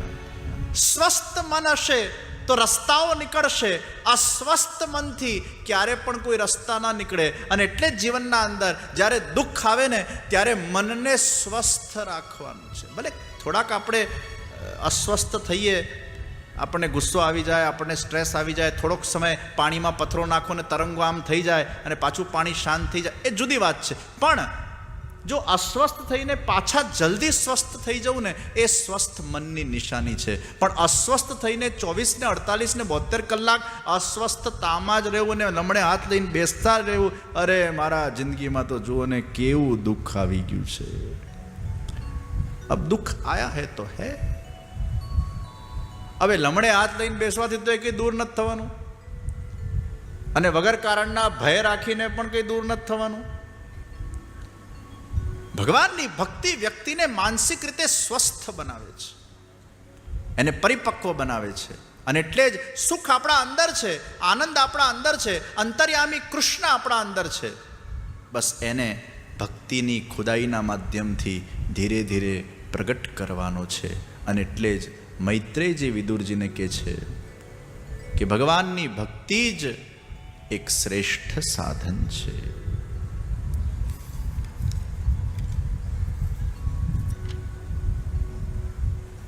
વિદુરજીએ જુદા જુદા પ્રશ્નો પૂછ્યા, એના મૈત્રેયજીએ ઉત્તર આપ્યા. સૃષ્ટિ વિષયક પ્રશ્ન પૂછ્યા,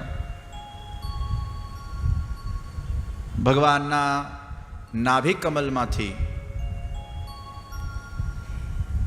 બ્રહ્માજી પ્રગટ થયા. બ્રહ્માજી પ્રગટ થયા, ભગવાને આજ્ઞા કરી, બ્રહ્માજી સૃષ્ટિ કરો. બ્રહ્માજીએ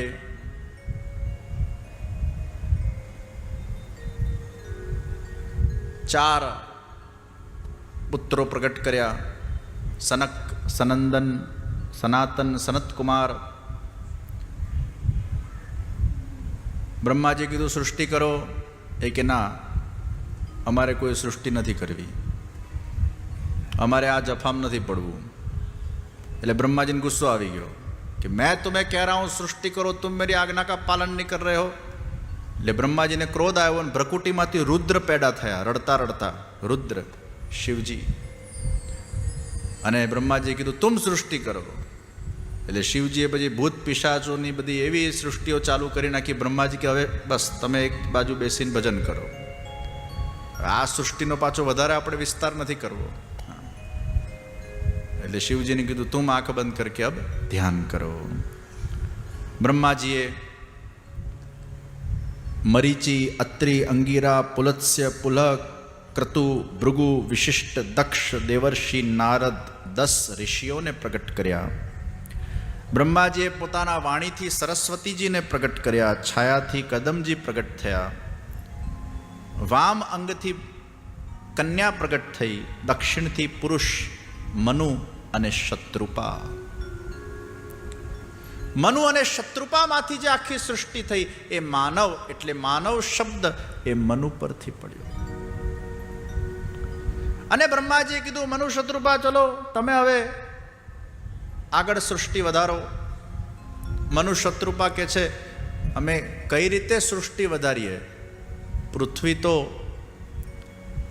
પેલો હિરણ્યાક્ષ રસાતલમાં લઈ ગયો છે, હમ કેસે પૃથ્વી પર સૃષ્ટિ કરે? અને ત્યારે બ્રહ્માજીને છીંક આવી અને એમાંથી વરાહ ભગવાનનું પ્રાગટ્ય થયું. બોલો શ્રી વરાહ ભગવાન કી. ધીરે ધીરે સ્વરૂપ વિરાટ બનતું ગયું અને વિરાટ વરાહ ભગવાન પ્રગટ થયા અને હિરણ્યાક્ષ સાથે યુદ્ધ થયું. હિરણ્યાક્ષ બહુ તાકતવર. હિરણ્યાક્ષ એટલો બધો તાકતવર, એના પાસે એટલું શક્તિને બળ હતું कि एक बार स्वर्ग में गयो, है किसी की ताकत मेरे साथ युद्ध करने की, देवो भागी गया, स्वर्ग खाली થઈ ગયું.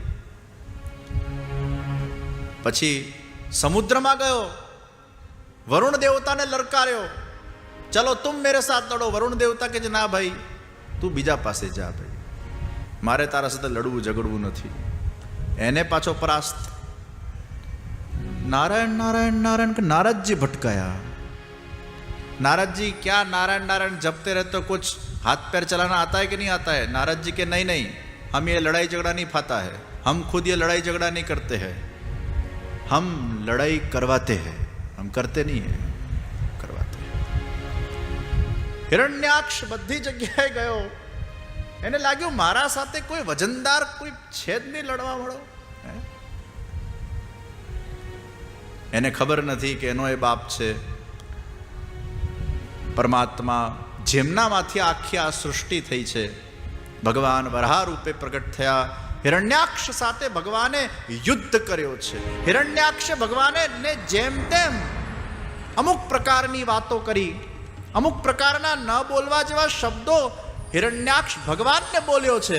ત્યારે ભગવાને પણ એને એક શબ્દ કહી દીધું, ગ્રામ સિંહાન. ગ્રામ સિંહાન એટલે કૂતરો.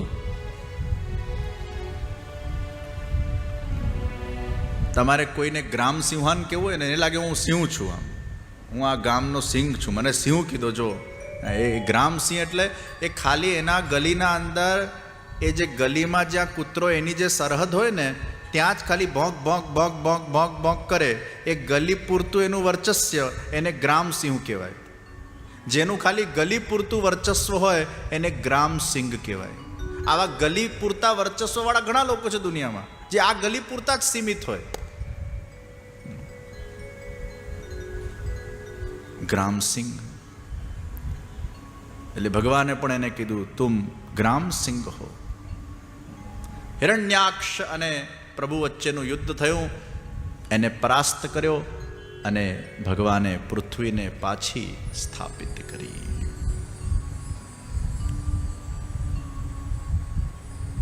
આ હિરણ્યાક્ષ અને હિરણ્યકશિપુ એ ભગવાનના દ્વારપાળ જય વિજય સનકાદી મુનિઓ ભગવાનને દર્શન કરવા માટે પધાર્યા. ભગવાને ખાસ કહી રાખેલું, ડુ નોટ ડિસ્ટર્બ, DNDનો બોર્ડ મારેલો છે. જય વિજયને કીધેલું સ્ટ્રિક્ટલી નો એન્ટ્રી, કોઈને આવવા નહીં દેતા. જય વિજય બિચારાએ ભગવાનની આજ્ઞાનું પાલન કર્યું. સનકાદી મુનિઓ આવ્યા, ઘૂસવા ના દીધા, ગુસ્સે થઈ ગયા અને શ્રાપ આપ્યું, જાઓ પૃથ્વી પર રાક્ષસ બનો. જય વિજય તો એકદમ ગભરાઈ ગયા. ભગવાન કે ચિંતા નહીં કરતા, તમે રાક્ષસ બનો, ઉદ્ધાર કરવા હું જ આવીશ, મેરી ગેરંટી હે. આજ હિરણ્યાક્ષ, હિરણ્યકશિપુ, રાવણ, કુંભકર્ણ અને શિશુપાલ દંતવક્ત્ર, 3 વાર એ લોકોને આ રીતે પૃથ્વી પર આવવું પડ્યું અને ભગવાને જ પછી એમનો ઉદ્ધાર કર્યો છે. અને આ હિરણાક્ષ ને હિરણ્યકશિપુનું જે જન્મ થયું એના પાછળનું પણ એક રહસ્ય. કશ્યપજી અને દિતિ, અદિતિમાંથી દેવ સૃષ્ટિ થઈ, દિતિમાંથી અસુર સૃષ્ટિ થઈ. સંધ્યાકાળે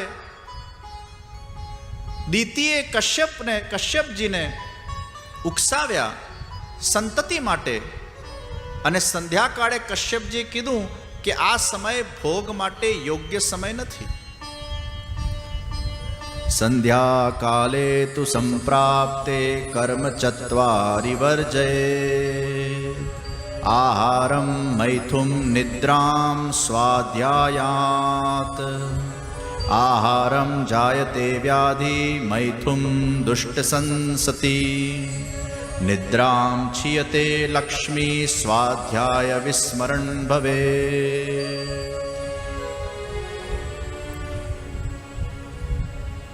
સંધ્યાકાળે સૂર્યાસ્તના સમયે આ 4 વસ્તુનું વર્જ માનવામાં આવ્યું છે. સૌથી પહેલું આહાર. સાંજે 6 વાગે, 6, 6:30 સૂર્યાસ્ત, પછી સૂર્યાસ્ત જ્યારે થતું હોય એ વખતે આહાર ન કરાય. એટલે સૂર્યાસ્ત પહેલા ભોજનનું વિધાન છે, સૂર્યાસ્ત વખતે ભોજનનું વિધાન નથી. અગર સૂર્યાસ્ત વખતે તમે કંઈ પણ ખાઓ છો, પીઓ છો, એ તમારામાં વ્યાધિ ઉત્પન્ન કરે છે. આહારમ જાયતે વ્યાધિ.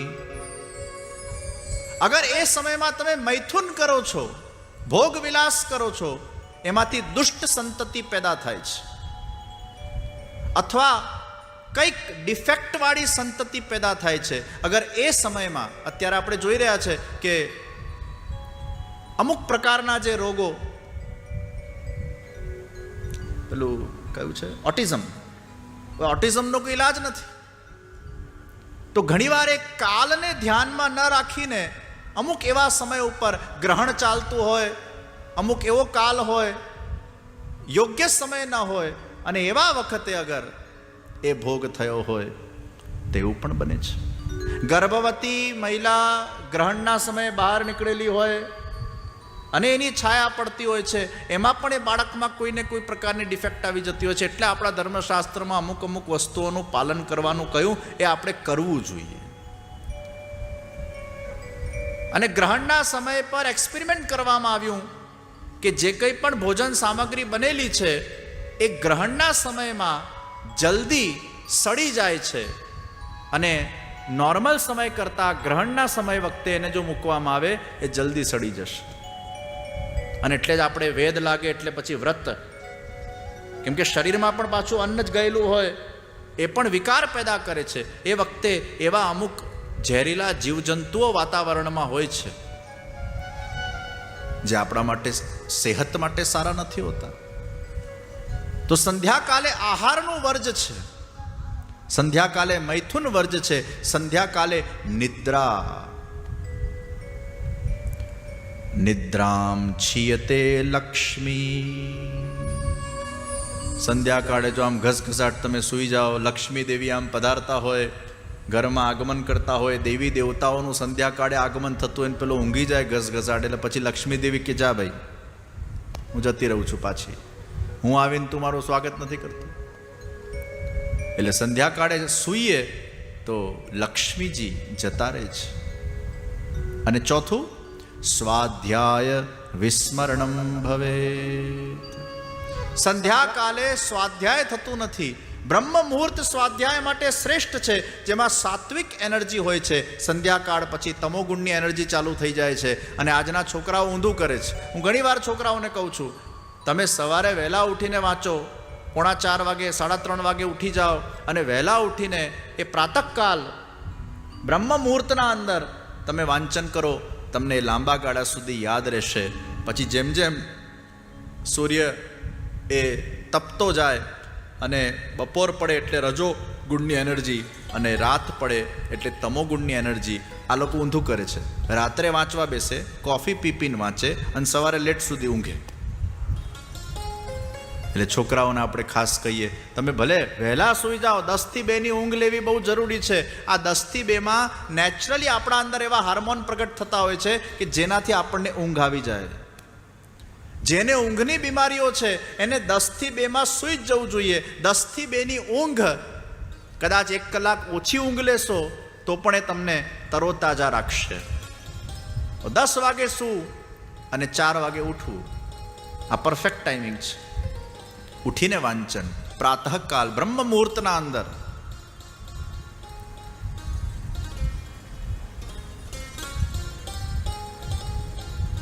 તો સ્વાધ્યાયનું પણ વર્જ છે. આ 4 વસ્તુ. અને એ સંધ્યાકાલે થયેલો ભોગ એટલે હિરણ્યાક્ષ અને હિરણ્યકશિપુ, એ બંને રાક્ષસ પેદા થયા.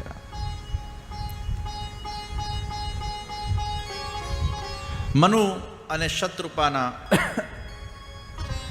3 સંતાન, પ્રિયવત ઉત્તાનપાદ, દેવહૂતિ,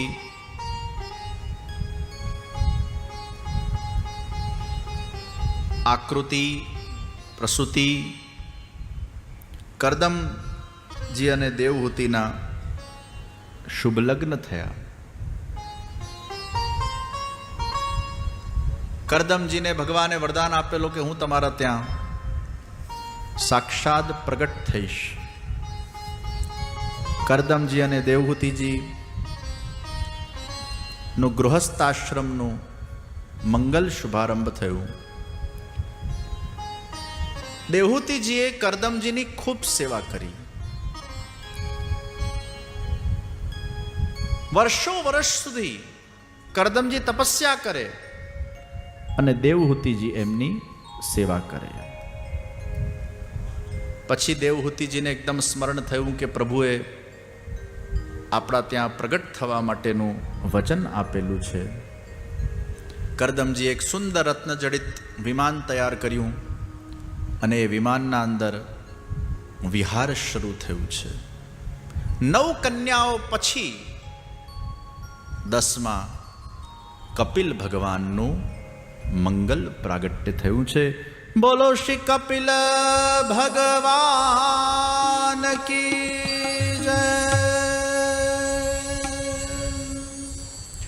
કરદમજીએ દેવહૂતિજી પાસે વચન લીધેલું કે જ્યાં ભગવાનનું પ્રાગટ્ય થઈ જશે એટલે હું મારી તપશ્ચર્યાના અંદર લાગી પડીશ.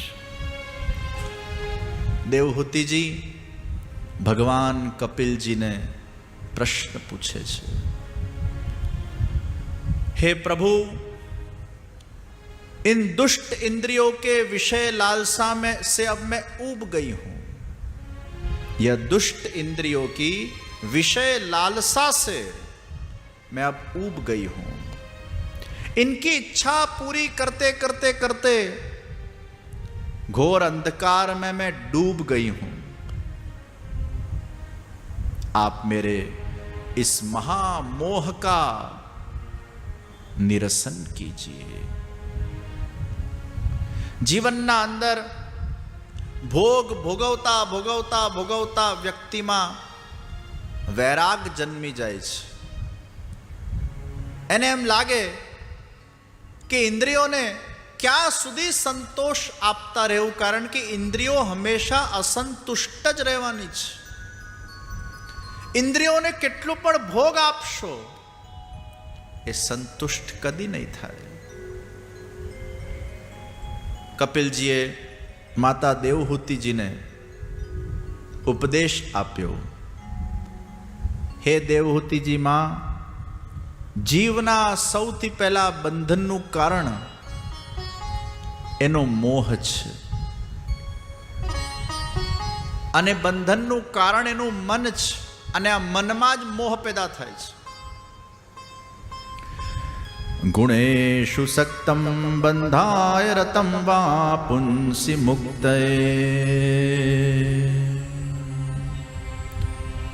ચેતઃ ખલ્વસ્ય બંધાય મુક્તયે ચાત્મનો મતમ. मन ही सबसे बड़ा बंधन करता है. इस मन को परमात्मा के अंदर अनुरक्त करो. जो आनंद को पाने के लिए, जो सुख की तलाश आप इंद्रियों को पुष्ट करने के लिए कर रहे हो, उसको आप परमात्मा के अंदर लगाने का प्रयास करो और वो परमात्मा आपको आनंद देगा. ऐसी भावना करके परमात्मा में मन को अनुरक्त करो. और इसलिए प्रभु की सेवा आवश्यक है, भक्ति आवश्यक है. जहां तक भगवान की आसक्ति न होगी तब तक संसार में वैराग प्रकट न होगा. તમારા મનને ક્યાંક લગાડવું પડશે તો બીજેથી હટશે. બીજેથી હટાવવા માટે ક્યાંક લગાડવું પડશે. જેમ કોઈ નવયુવાન સ્ત્રી હોય અને એનો પતિ મરી જાય, 1-2 વર્ષ ખૂબ એને શો કરે, પણ પછી બધા એને બીજા લગ્ન કરવા માટે પ્રેરિત કરે, અને પછી એના બીજા લગ્ન થઈ જાય એટલે પછી ધીરે ધીરે જૂનું એ ભૂલાતું જાય, નહીં તો પછી જૂનામાંથી બહાર ન નીકળી શકે. એમ લૌકિકના અંદર જ્યાં સુધી વ્યક્તિનું મન એ રચ્યું પચ્યું રહેશે, એ જ્યાં સુધી અલૌકિકમાં આસક્ત નહીં થાય, પરમાત્મામાં આસક્ત નહીં થાય, ત્યાં સુધી જૂના જે સંસ્કારો એના મનના અંદર પડેલા છે કે આ કરવાથી મને આનંદની ઉપલબ્ધિ થાય છે, એ સંસ્કારો એનામાંથી નીકળશે નહીં. એટલે એને જોડવું પડશે. परमात्मा की अनुरक्ति, भगवान की भक्ति के सिवा और कोई मंगलमय मार्ग नहीं है मां. और चौथा, संग और आसक्ति गुरु महापुरुषों के अंदर आपकी हो जाए, आपका मोक्ष का द्वार खुल जाएगा. हरि के अंदर, गुरु के अंदर, वैष्णवों के संग के अंदर, ये तीन में, ये अलौकिक जगह के ऊपर अगर आपके मन की आसक्ति हो जाए तो आपका चित्त ये बाह्य विषयों में से निकल जाएगा. અને એટલે જ આપણા ત્યાં કેટલા સુંદર સુંદર કીર્તનો છે. प्रीत बंधी श्री वल्लभ पद सो औरन मन में आवे न हो. श्री वल्लभना पद चरणना अंदर एवी प्रीत बंधाई गई है, गुरु चरणों में ऐसी प्रीत हो गई है, अब कुछ मन में आ नहीं रहा. हरि में, गुरु में सत्संगियों के अंदर जब हमारा चित्त लग जाता है, उनसे सत्संग की उपलब्धि होती है, उनसे ज्ञान की प्राप्ति होती है, उनके आशीर्वाद प्राप्त होते हैं, उनका संग प्राप्त होता है, हमारा चित्त वो डाइवर्ट हो जाता है। परमात्मानी अनुरक्ति भक्ति।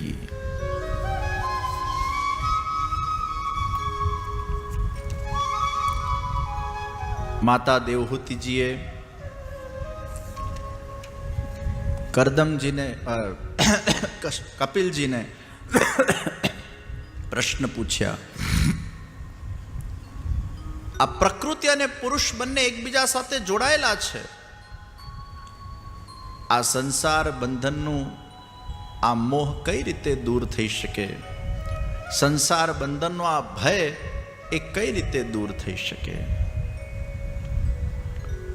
પ્રકૃતિ સાથે પુરુષ તો જોડાયેલું જ છે. અને બહુ સુંદર પ્રશ્ન છે કે એમ કહેવામાં આવે કે તમે તમારા પરિવારમાંથી આસક્તિને ધીરે ધીરે ક્ષીણ કરો અને ભગવાનના અંદર તમે આસક્ત થાઓ, પણ તમે તમારા પરિવારથી કેટલા બધા અટેચ્ડ છો, સગા સંબંધીથી અટેચ્ડ છો, મિત્રોથી અટેચ્ડ છો.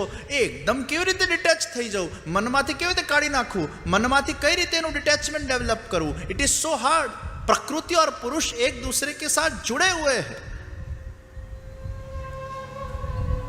હું ઘણી વાર એક દાખલો આપતો હોઉં છું કે પેલું રેનકોટ પહેરી અને વરસાદ પડતો હોય તો વરસાદમાં પણ આપણે રહીએ છીએ, પણ પાણી આપણને સ્પર્શ નથી કરતું. એમ જેના જીવનના અંદર ભક્તિનું કોટિંગ થઈ જાય છે અને ભગવાનમાં આસક્તિ થઈ જાય છે, પછી સંસારરૂપી વરસાદમાં રહીને પણ એ સંસારની અટેચમેન્ટ એને સ્પર્શ કરી શકતી નથી. એ સજોડે સહપરિવાર ભગવાનમાં આસક્ત બની જાય છે, એ ભગવાનમાં જોડાઈ જાય છે. એટલે પછી એકબીજા માટેની આસક્તિ ક્ષીણ થવા લાગે છે.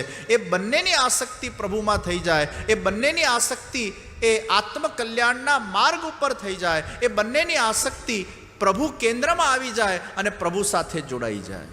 આ નિષ્કામ ભક્તિ માર્ગ જે વલ્લભાધીશ મહાપ્રભુજી આપણને બતાડ્યો, આ જ એક માર્ગ છે, આ જ એક પથ છે જેના માધ્યમથી વ્યક્તિના અંદર સંસારમાં રહીને પણ ભગવાનની આસક્તિ પેદા થઈ શકે અને સંસારમાં રહીને પોતાના કર્તવ્યોને નિભાવતા નિભાવતા વ્યક્તિ ઘર ન છોડીને પણ ઘરમાં પ્રભુને પધરાવીને પોતાનું અને પોતાના પરિવારનું ઉદ્ધાર કે કલ્યાણ કરી શકે છે. આવો સરળ અને શ્રેષ્ઠ માર્ગ, સંસારીઓ માટેનો પણ શ્રેષ્ઠ માર્ગ આખા વિશ્વમાં અગર કોઈ હોય એ નિષ્કામ પ્રેમ લક્ષણા ભક્તિનો પુષ્ટિ માર્ગ છે, જે વલ્લભાચાર્યજી મહાप्रभुजी प्रकट કર્યો છે. संसार में रहकर भगवान की भक्ति के माध्यम से हम किस प्रकार अपना उद्धार कर सकते हैं, उसके सरल उपाय श्री वल्लभाधीश महाप्रभु जी ने हमें बताए हैं. और यही प्रेम लक्षणा भक्ति का मार्ग कपिल जी भी बता रहे हैं. अहेतुनी भक्ति. અને એકવાર પ્રભુમાં મન લાગી જાય ને, આપ સૌએ કદાચ જયદેવ કવિનું નામ સાંભળ્યું હશે. આ જયદેવજી એ આમ સંસારી ગ્રહસ્થી અને પાછા પતિ પત્ની વચ્ચે ખૂબ પ્રેમ. એવું કહેવાતું હતું કે પત્નીને પતિ વગર જરાય ન ચાલે, એક મિનિટ એના વગર ન રહી શકે, એટલો બધો પ્રેમ. પણ છતાંય પ્રભુના ભક્ત, એકબીજાનો સંગાત, પણ પ્રભુની ખૂબ ભક્તિ કરે. જયદેવજી તો અલિપ્ત હતા, પ્રભુમાં આસક્ત હતા. અને એમને જે બધી રચનાઓ પ્રગટ કરી, આજે પણ જગન્નાથજીના મંદિરમાં એ અષ્ટપદીઓ એમની ગવાય છે. જગન્નાથજીને બહુ જ પ્રિય છે. અને એમ કહેવાય કે અષ્ટપદીઓને જે કોઈ ભાવથી, શ્રદ્ધાથી, પ્રેમથી મગ્ન થઈને ગાય છે ને, ઠાકોરજી ત્યાં દોડતા દોડતા પધારી જાય છે. અષ્ટપદીઓની આ તાકાત છે, આ ભક્તના શબ્દોમાં, એના સુરમાં આ તાકાત છે, એના ભાવની આ તાકાત છે. આ સિદ્ધ અષ્ટપદીઓ ગીત ગોવિંદમ એને ભાવથી ગાન કરવામાં આવે તો પ્રભુ પધારી જાય છે. ગૃહસ્થી પણ છતાંય ગૃહસ્થાશ્રમમાં રહીને ભગવાનને જેને વશમાં કરી લીધા હોય અને ભગવાનની ભક્તિમાં જે લીન થઈ ગયા હોય, આવા કેટલા 84-252 વૈષ્ણવની વાર્તાઓમાં પણ આપણે આ બધા જ દૈવી જીવોના જ્યારે ચરિત્રોને શ્રવણ કરીએ છીએ, એમાંથી પણ આપણને આ જ પ્રેરણા મળે છે કે ભગવાનને પામવા માટે સંસાર છોડવાની જરૂર નથી.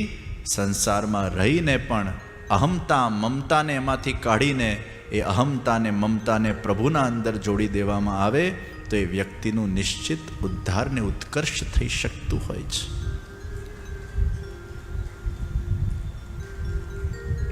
આ ગીત ગોવિંદમ અદ્ભુત રચના છે. એક પ્રસંગ આવે છે કે ઉત્તર ભારતમાં એક બ્રાહ્મણ રોજ સવારે ઉઠીને આમ આસન પર બેસી જાય અને સામે એક બીજું આસન પાથરે, કારણ કે આ અષ્ટપદી જ્યારે ગવાતી હોય છે ત્યારે પ્રભુ પધારતા હોય છે એવી ઘણા લોકોને અનુભૂતિ થઈ છે. અને આ અષ્ટપદી જ્યારે ગાય, આસન સામે બિછાવે અને એકદમ ભાવથી મગ્ન થઈને આ ગીત ગોવિંદમનું ગાન કરે, તો એ જ્યારે ગાતા હતા ત્યારે એક મુગલ એના ઉપર રહેતા હતા. એ જ્યારે એનું કાર્ય કરવા બહાર નીકળે ને દાદરા પરથી નીચે ઉતરે એટલે પેલા આમ ગીત ગાતા હોય એ શબ્દો એના કાનમાં પડતા. 10 મિનિટ ઊભા રહે, આંખ બંધ કરીને બસ એ સાંભળે. રોજ એનો આ ક્રમ. એક દિવસ આ બ્રાહ્મણે આમને પૂછ્યું કે ભૈયા तुम तो मुगल हो, ये तुम्हारे पल्ले कुछ पड़ता है क्या? इसमें क्या लिखा है, इसका अर्थ क्या है?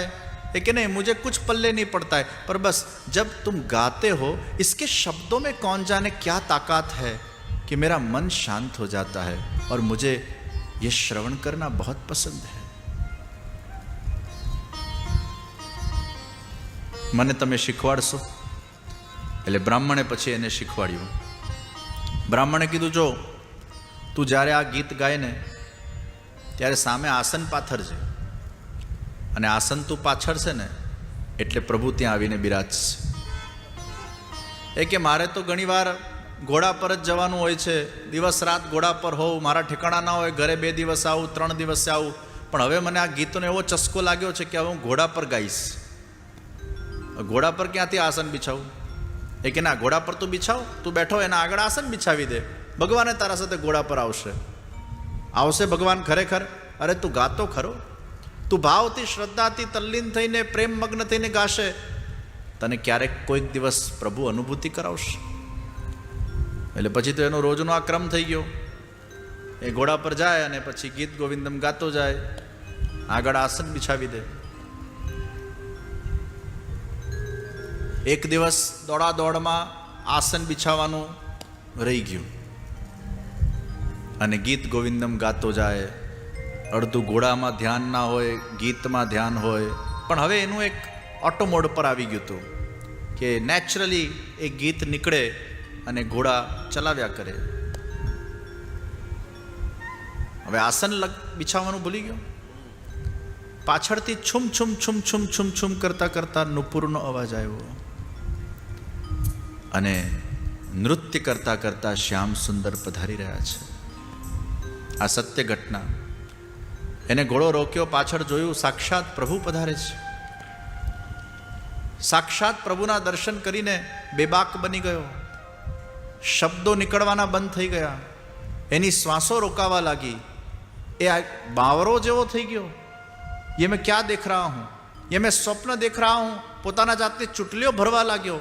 अरे नहीं, ये तो सचमुच हकीकत में श्याम सुंदर मेरे सामने. अरे तूने गीत बंद क्यों कर दिया?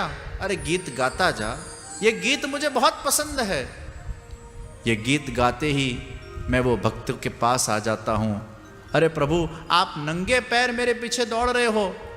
अरे तूने आज आसन बिछाना, तू भूल गया ना, तूने आज आसन नहीं बिछाया, इसलिए मैं तेरे पीछे पीछे दौड़ रहा हूं. એ ભગવાનને ખૂબ ગમે છે.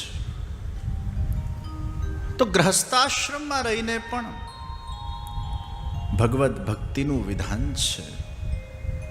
તો ભલે પ્રકૃતિ ને પુરુષ એકબીજા સાથે જોડાયેલા હોય તો પણ અગર આ 9 વસ્તુનું ધ્યાન રાખવામાં આવે તો નિશ્ચિત આપણું ચિત્ત એ સન્માર્ગે દોરાઈ શકે છે. કપિલ ભગવાન માતા દેવહૂતિજીને આ 9 રત્નો પ્રદાન કરી રહ્યા છે.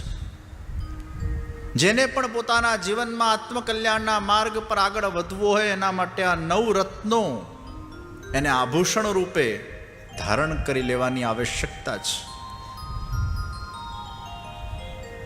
સંસારના બધા ભોગો ભોગવાઈ ગયા હોય અને હવે આત્મોદ્ધારની યાત્રા પર જેને આગળ વધવું હોય એના માટે આ 9 રત્ન એ માર્ગદર્શન રૂપ છે.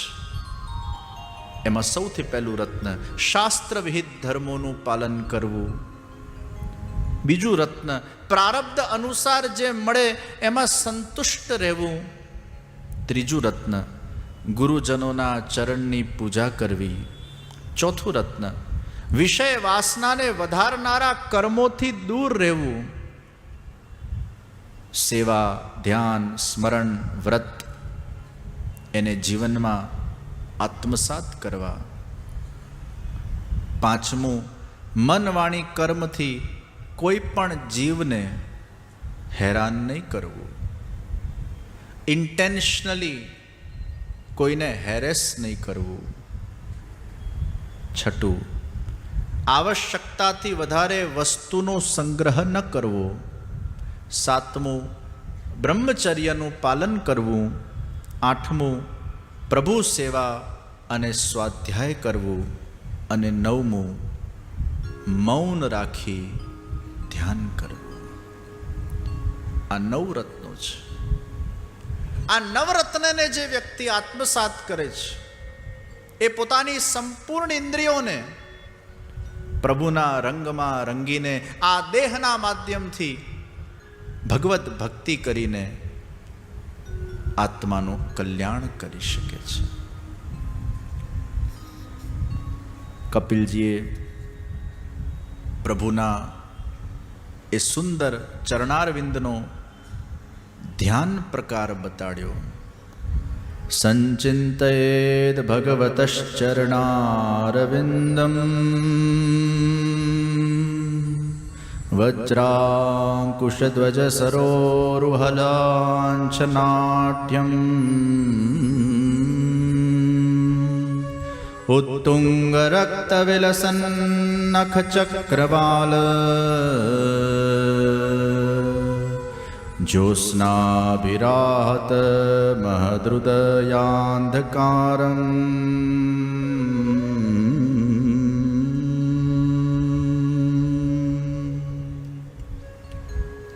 હે માં, પ્રભુના ચરણારવિંદનું ધ્યાન કરો. અને કેટલી સુંદર ધ્યાન પદ્ધતિ બતાડી છે. શુકદેવજી અને કપિલ મુનિ આ બંને પ્રભુનું ધ્યાન કેમ કરવું એના બહુ સુંદર પ્રકારો બતાડ્યા. પ્રભુના જે ચરણારવિંદ છે એ શ્યામ છે. એ ચરણારવિંદ માં જે નખ છે એ શ્વેત છે. ચરણારવિંદ શ્યામ, નખ શ્વેત અને ચરણારવિંદના નીચેનો જે ભાગ છે એ લાલીયુક્ત છે. લાલ, શ્યામ અને સફેદ રંગનું ત્રિવેણી સંગમ. ભગવાનના ચરણ એ પ્રયાગના તીર્થ જેવા છે. શ્યામ એ યમુનાજી છે, શ્વેત એ ગંગાજી છે, અને જે દેખાતી નથી એ સરસ્વતીજી છે. એટલે ચરણ ઉપર રાખો તો શ્યામ અને શ્વેત દેખાશે, પણ સરસ્વતી નીચે એ લાલી એ ન દેખાય. એટલે પ્રભુના ચરણમાં ગંગાજી, યમુનાજી, સરસ્વતીજી એ પ્રયાગ તીર્થ છે. અને ધ્યાન કરતી વખતે એ નખ ઉપર ધ્યાનને કેન્દ્રિત કરીને એમાંથી પ્રકાશ શ્રી વલ્લભ નખચંદ્ર છટા બિન.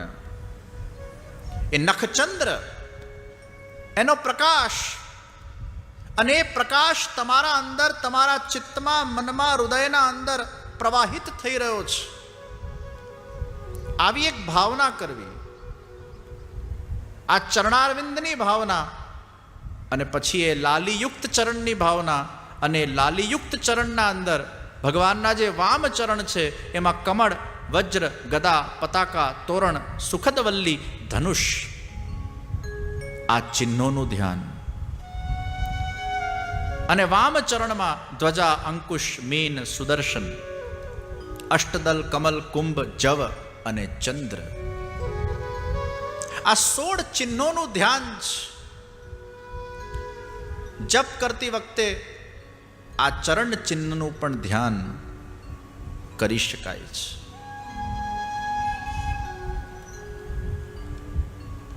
વ્યક્તિ પોતાના મનને ચરણના અંદર સમાહિત કરે, સદૈવ પ્રભુના ચરણમાં એનું ચિત્ત રહે, તો એનું આચરણ એ સુધરી જાય. અને એટલે જ પ્રભુના ચરણને આપણે મસ્તક પર લગાડીએ છીએ. આ તિલક એ પ્રભુના ચરણનું પ્રતીક છે. ગોલ ચરણારવિંદ, પાછળનો ભાગ ગોલ હોય ને, આ ગોલ તિલક આમ. અને એટલે જ્યારે તિલક કરીએ ત્યારે ચરણના ભાવથી, પ્રભુ આપના ચરણ મારા મસ્તક પર રહે, મારા વિચારો શુદ્ધ, પવિત્ર ને સાત્વિક રહે, મારા ચિત્તમાં આપની ભક્તિ પ્રગટ થાય, આપનો સેવા ભાવ, દીનતા, દાસ ભાવ સદૈવ મારા અંદર વધતો જાય. એ ભાવનાથી આપણે તિલક કરીને પછી પ્રભુની સેવામાં જતા હોઈએ છીએ. કપિલજીએ માતા દેવહૂતિજીને ઉપદેશ આપ્યો છે, એમને ધન્ય કર્યા છે. દેવહૂતિજી કહે છે, પ્રભુ કેટલા પ્રકારના આપના ભક્ત છે. ભગવાન ઉત્તર આપે છે, મારા જુદા જુદા પ્રકારના ભક્તો છે. જે તામસ ભક્ત છે એ થોડા ઈર્ષાવાળા છે, ઈર્ષા દ્વેષવાળા છે, પણ તોય મારી ભક્તિ તો કરે છે. તામસ ભક્ત છે. થોડા ક્રોધી પણ છે. ક્રોધ બે પ્રકારનો, એક રિયાલિટી વાળો ક્રોધ, એક દેખાડવાનો ક્રોધ. ઘણીવાર આપણને કોઈ એમ લાગે કે આ બહુ ગુસ્સાવાળા છે, પણ એનો ક્રોધ ચેક કરી લેવાનો, રિયાલિટી વાળો છે કે દેખાડવા વાળો છે. ઘણા ક્રોધ ખાલી ધાક જમાવવા માટે જ હોય છે, રિયાલિટી માટે નથી હોતા. મા પોતાના બાળક પર ક્રોધ કરે એ રિયાલિટીનો નથી હોતો, એને સંસ્કાર આપવા માટે હોય છે. ગુરુ શિષ્ય પર ક્રોધ કરે એ રિયાલિટી વાળો નથી હોતો, એને ઉપદેશિત કરવા માટેનો હોય છે. ભગવાન આપણા પર ક્રોધ કરે અને કોઈક વાર આપણને આમ થપ્પડ મારી દે દુઃખનો, એ આપણા હિત માટેનો હોય છે. જે હાથથી ભગવાન થપ્પડ મારે ને એ જ હાથથી ભગવાન આપણી રક્ષા પણ કરે છે. એકવાર બે મિત્ર જતા હતા અને બીજો મિત્ર થોડો ગુસ્સાવાળો, એટલે એને એના મિત્રને એક થપ્પડ ઠોકી દીધો. પેલો બિચારો સહન શક્તિવાળો ચૂપ થઈને એને બધું સહન કરી લીધું. ઠીક છે, હવે એનો સ્વભાવ થોડો કેવો છે, એના દિલમાં કંઈ નથી. થોડાક આગળ ગયા અને મિત્રનો પગ લપસ્યો, દલદલમાં પડ્યો અને આમ નીચે જતો હતો, ત્યારે એ જ મિત્રએ એને હાથ લાંબો કર્યો અને એની રક્ષા કરી. બહાર નીકળીને મિત્રએ જે એને થપ્પડ મારેલો એ રેતી પર લખ્યું અને એની જે જીવન રક્ષા કરી એ પથ્થર પર લખ્યું. ત્યારે થપ્પડ મારનાર મિત્રએ એને પૂછ્યું કે આ રેતી પર ને પથ્થર પર લખવાની સિસ્ટમ શું છે? ત્યારે પેલા એ કીધું કે તે મને થપ્પડ માર્યું, મને નહોતું ગમ્યું, એને મેં રેતી પર લખ્યું, એટલે તરત પાછું એ ભૂસાઈ જશે, અને તે મને મદદ કરી અને મારી રક્ષા કરી, એને મેં પથ્થર પર લખ્યું, જે જીવનભર મને યાદ રહેશે. આવા એકાદ થપ્પડ કોઈ મારી નાખે તો રેતી પર લખજો ભાઈ. કદાચ કોઈ બે ચાર શબ્દો તમને કહી જાય તો રેતી પર લખજો. કદાચ કોઈ તમારું અપમાન પણ કરી જાય, રેતી પર લખજો. કદાચ કોઈનાથી તમને મન મુટાવો થયેલું હોય, રેતી પર લખજો. આપણી તકલીફ એ છે કે એને પથ્થર પર લખી નાખીએ છીએ. 10 વર્ષ પહેલાં કોઈ કે 2 ખરાબ શબ્દો આપણને કીધા હોય, 10 વર્ષ પછી પણ એટલું એને વાગોડ્યા કરીએ, એટલું વાગોડ્યા કરીને પેલો વ્યક્તિ મળે એટલે પેલી ફાઇલ ખુલી જાય. અને એટલે જ નાના મોટા મનમોટાઓ ચાલ્યા કરે, નાના મોટા ઝઘડાઓ ચાલ્યા કરે. ભાઈ વાસણ છે તો ખડકવાના, પણ પાછા ભેગા થઈ જવાનું. પતિ પત્ની ઝઘડે, બીજા દાડે પાછા સાથે ચા પીતા હોય. એની વેલિડિટી બહુ લાંબા ગાળા માટે નહીં રાખવાની.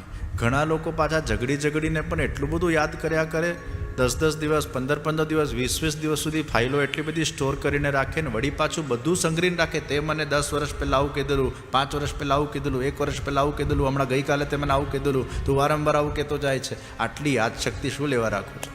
કામનું ભૂલી જાય છે, જે ન યાદ રાખવાનું યાદ રાખે છે. દુનિયાના અંદર આવું નાનું મોટું ચાલ્યા કરે. એ બધું સ્મરણ કરવા કરતાં આપણે આપણું ચિત્ત સારી જગ્યામાં લગાડીએ. નિંદાઓ કરવા કરતાં, એકબીજાની ગોરો ખોદવા કરતાં, કોણે શું કરવું જોઈએ શું ન કરવું જોઈએ એ બધામાં વાંધા વચવા કાઢ્યા કરતાં આપણે આપણા પર ફોકસ કરીએ, આપણા ઉત્કર્ષ પર ધ્યાન આપીએ, આપણા લક્ષ્ય તરફ ધ્યાન આપીએ, આપણે સમાજને કેટલા ઉપયોગી બની શકીએ છીએ એના ઉપર આપણે ધ્યાન આપીએ. બીજા શું કરી રહ્યા છે અને એને શું કરવું જોઈએ ન કરવું જોઈએ એમાં માથું મારવાની જરૂર નથી. એમાં કોઈ તમારે સ્ટેટમેન્ટો આપવાની જરૂર નથી. એમાં કોઈ તમારે કોઈ જગ્યાએ પણ એમાં કોઈ તમારા શબ્દ પ્રયોગ કરવાની આવશ્યકતા નથી. સૌના રીતે સાચા છે, સૌના રીતે ભગવત પ્રેરણાથી અમુક કાર્યો કરતા હોય છે. એમાં તમારે હસ્તક્ષેપ કરવાની કોઈ આવશ્યકતા નથી. અને આપણે કોણ છીએ કોઈના વિષયમાં હસ્તક્ષેપ કરવાવાળા? સૌની ડેસ્ટિની લઈને આવ્યા છે, સૌનો માર્ગ લઈને આવ્યા છે. ઈશ્વર જેના પાસે જે કરાવવા માંગે છે એ રીતે એને એ પ્રેરણા કરીને એના પાસે એ કર્મ ભગવાન કરાવતા હોય છે. દરેકના જુદા જુદા સ્વભાવ છે ભાઈ. કોઈનો સ્વભાવ કોઈનાથી મેચ ન થાય. કોઈને આ ગમે, કોઈકને પેલું ગમે, કોઈને આ रुचिकर लागे, कोईने बीजू रुचिकर लागे. हम सब अपने स्वभाव को लेकर आते हैं. हर एक की प्रकृति अलग है, हर एक के स्वभाव अलग है. सब में डिफरेंस ऑफ ओपिनियन रहने ही वाला है. और हम जैसा चाहे कि उस व्यक्ति के अंदर इस प्रकार का परिवर्तन आए वो संभव नहीं है. हर एक का एक अपना स्वभाव है, हर एक की एक अपनी प्रकृति है. અને એટલે જ ભગવાન એમ કહે છે કે હું ક્યારે પણ મારા ભગતને એમ નથી કહેતો કે તારી પ્રકૃતિ બદલ, કારણ કે મેં જ એને પ્રોગ્રામિંગ કરીને મોકલ્યો હોય તો એની પ્રકૃતિ ક્યાંથી બદલાય. એટલે જ મેં આ 4 પ્રકારના ભક્તો કયા. તામસ ભક્ત એ ક્રોધ કરશે જ, એને ઈર્ષા થશે જ, એને દ્વેષ થશે જ, પણ છતાંય મારી ભક્તિ કરશે, એ તામસ છે. राजस भक्त वो यश और प्रतिष्ठा की चाह वाला है. सकाम भक्त ए राजस भक्तो छे जे भगवान पासे कंईक अपेक्षा राखे छे. मोक्षनी कामवा वाळा जे भक्तो छे, सात्विक भक्तो छे, एने बीजुं कंई नथी जोईतुं भगवान पासे, पण भगवान मोक्ष तो आपवो पड़शे. वળી पाछा आवुं नथी जगतमां.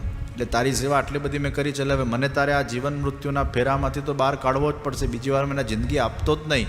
કામના તો ખરી ને મોક્ષની, એટલે ભલે કામના સાત્વિક છે, એટલે સાત્વિક ભક્ત છે. અને જે શુદ્ધ પ્રેમ લક્ષણા ભક્તિવાળા જે લોકો છે, જે પુષ્ટિ ભક્તિવાળા જે લોકો છે, એ ભગવાનના નિર્ગુણ ભક્તો છે, કે જે લોકોમાં કેવલ નિષ્કામ પ્રેમ લક્ષણા ભક્તિ સિવાય બીજું કંઈ જ નથી. ભગવાન ઉપદેશ આપે છે, જે વ્યક્તિ ચોરી કરીને, પાપ કરીને, બીજાને છેતરીને, બીજાના પૈસા પાછા ન આપીને એમનાથી કુટુંબનું પોષણ કરે છે, એ અંધ તામિસ્ત નરકમાં જાય છે. કપિલ ભગવાન કહે છે. યાદ રહ્યું તમને? ફરી, ચોરી કરીને, પાપ કરીને, બીજાને છેતરીને, બીજા પાસે પૈસા લઈને એને પાછા પૈસા ન આપીને કુટુંબનું જે પોષણ કરે, એ કયા નરકમાં જાય? અંધ તામિસ્ત નરકમાં જાય. એ ભયંકર યાતનાને અનુભવ કરતો હોય છે. અતિશય ભગવાન એને દુઃખ આપતા હોય છે. દેવહૂતિજી પૂછે છે, કેવા ભક્તોનું ચિત્ત એ પ્રભુ આપનામાં લાગે છે? તો ભગવાને સુંદર 9 વાતો કરી કેવા ભક્તોનું ચિત્ત મારામાં લાગશે? તો સૌથી પહેલાં નિષ્કામ ભાવથી જે પોતાના કર્તવ્યોનું પાલન કરે છે, આપણા જે કંઈ પણ કર્તવ્ય છે, આપણું જે સ્વધર્મ છે, એનું આપણે નિષ્કામ ભાવથી અગર પાલન કરીશું તો એ ભક્તો ભગવાનને ગમે છે.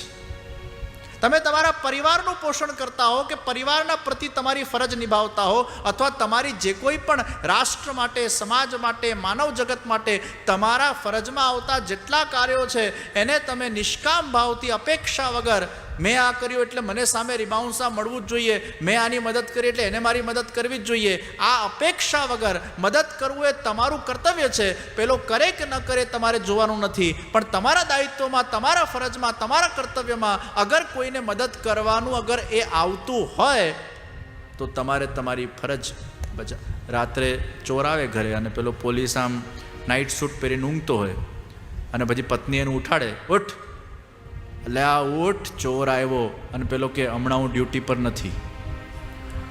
ભલા માણસ, ચોર આવે ને તું પાછો એમ કે અભી મેં વર્દી में नहीं हूँ, अभी मैं ड्यूटी में नहीं हूँ, ऐसा थोड़ा चलता है. તારી ફરજ છે. નિષ્કામ ભાવે જે વ્યક્તિ પોતાના કર્તવ્યોનું વહન કરે, બીજું હિંસા રહિત જેનું જીવન છે, ત્રીજું પ્રભુની સેવા, દર્શન, સ્પર્શ, સ્તુતિ, વંદન જે નિત્ય કરે છે, ચોથું સમસ્ત પ્રાણીઓમાં જે પ્રભુના દર્શન કરે છે. હે દેવહૂતિમાં સબ પ્રાણીઓ में जो मेरा दर्शन करते हैं, જેમનામાં વૈરાગ છે.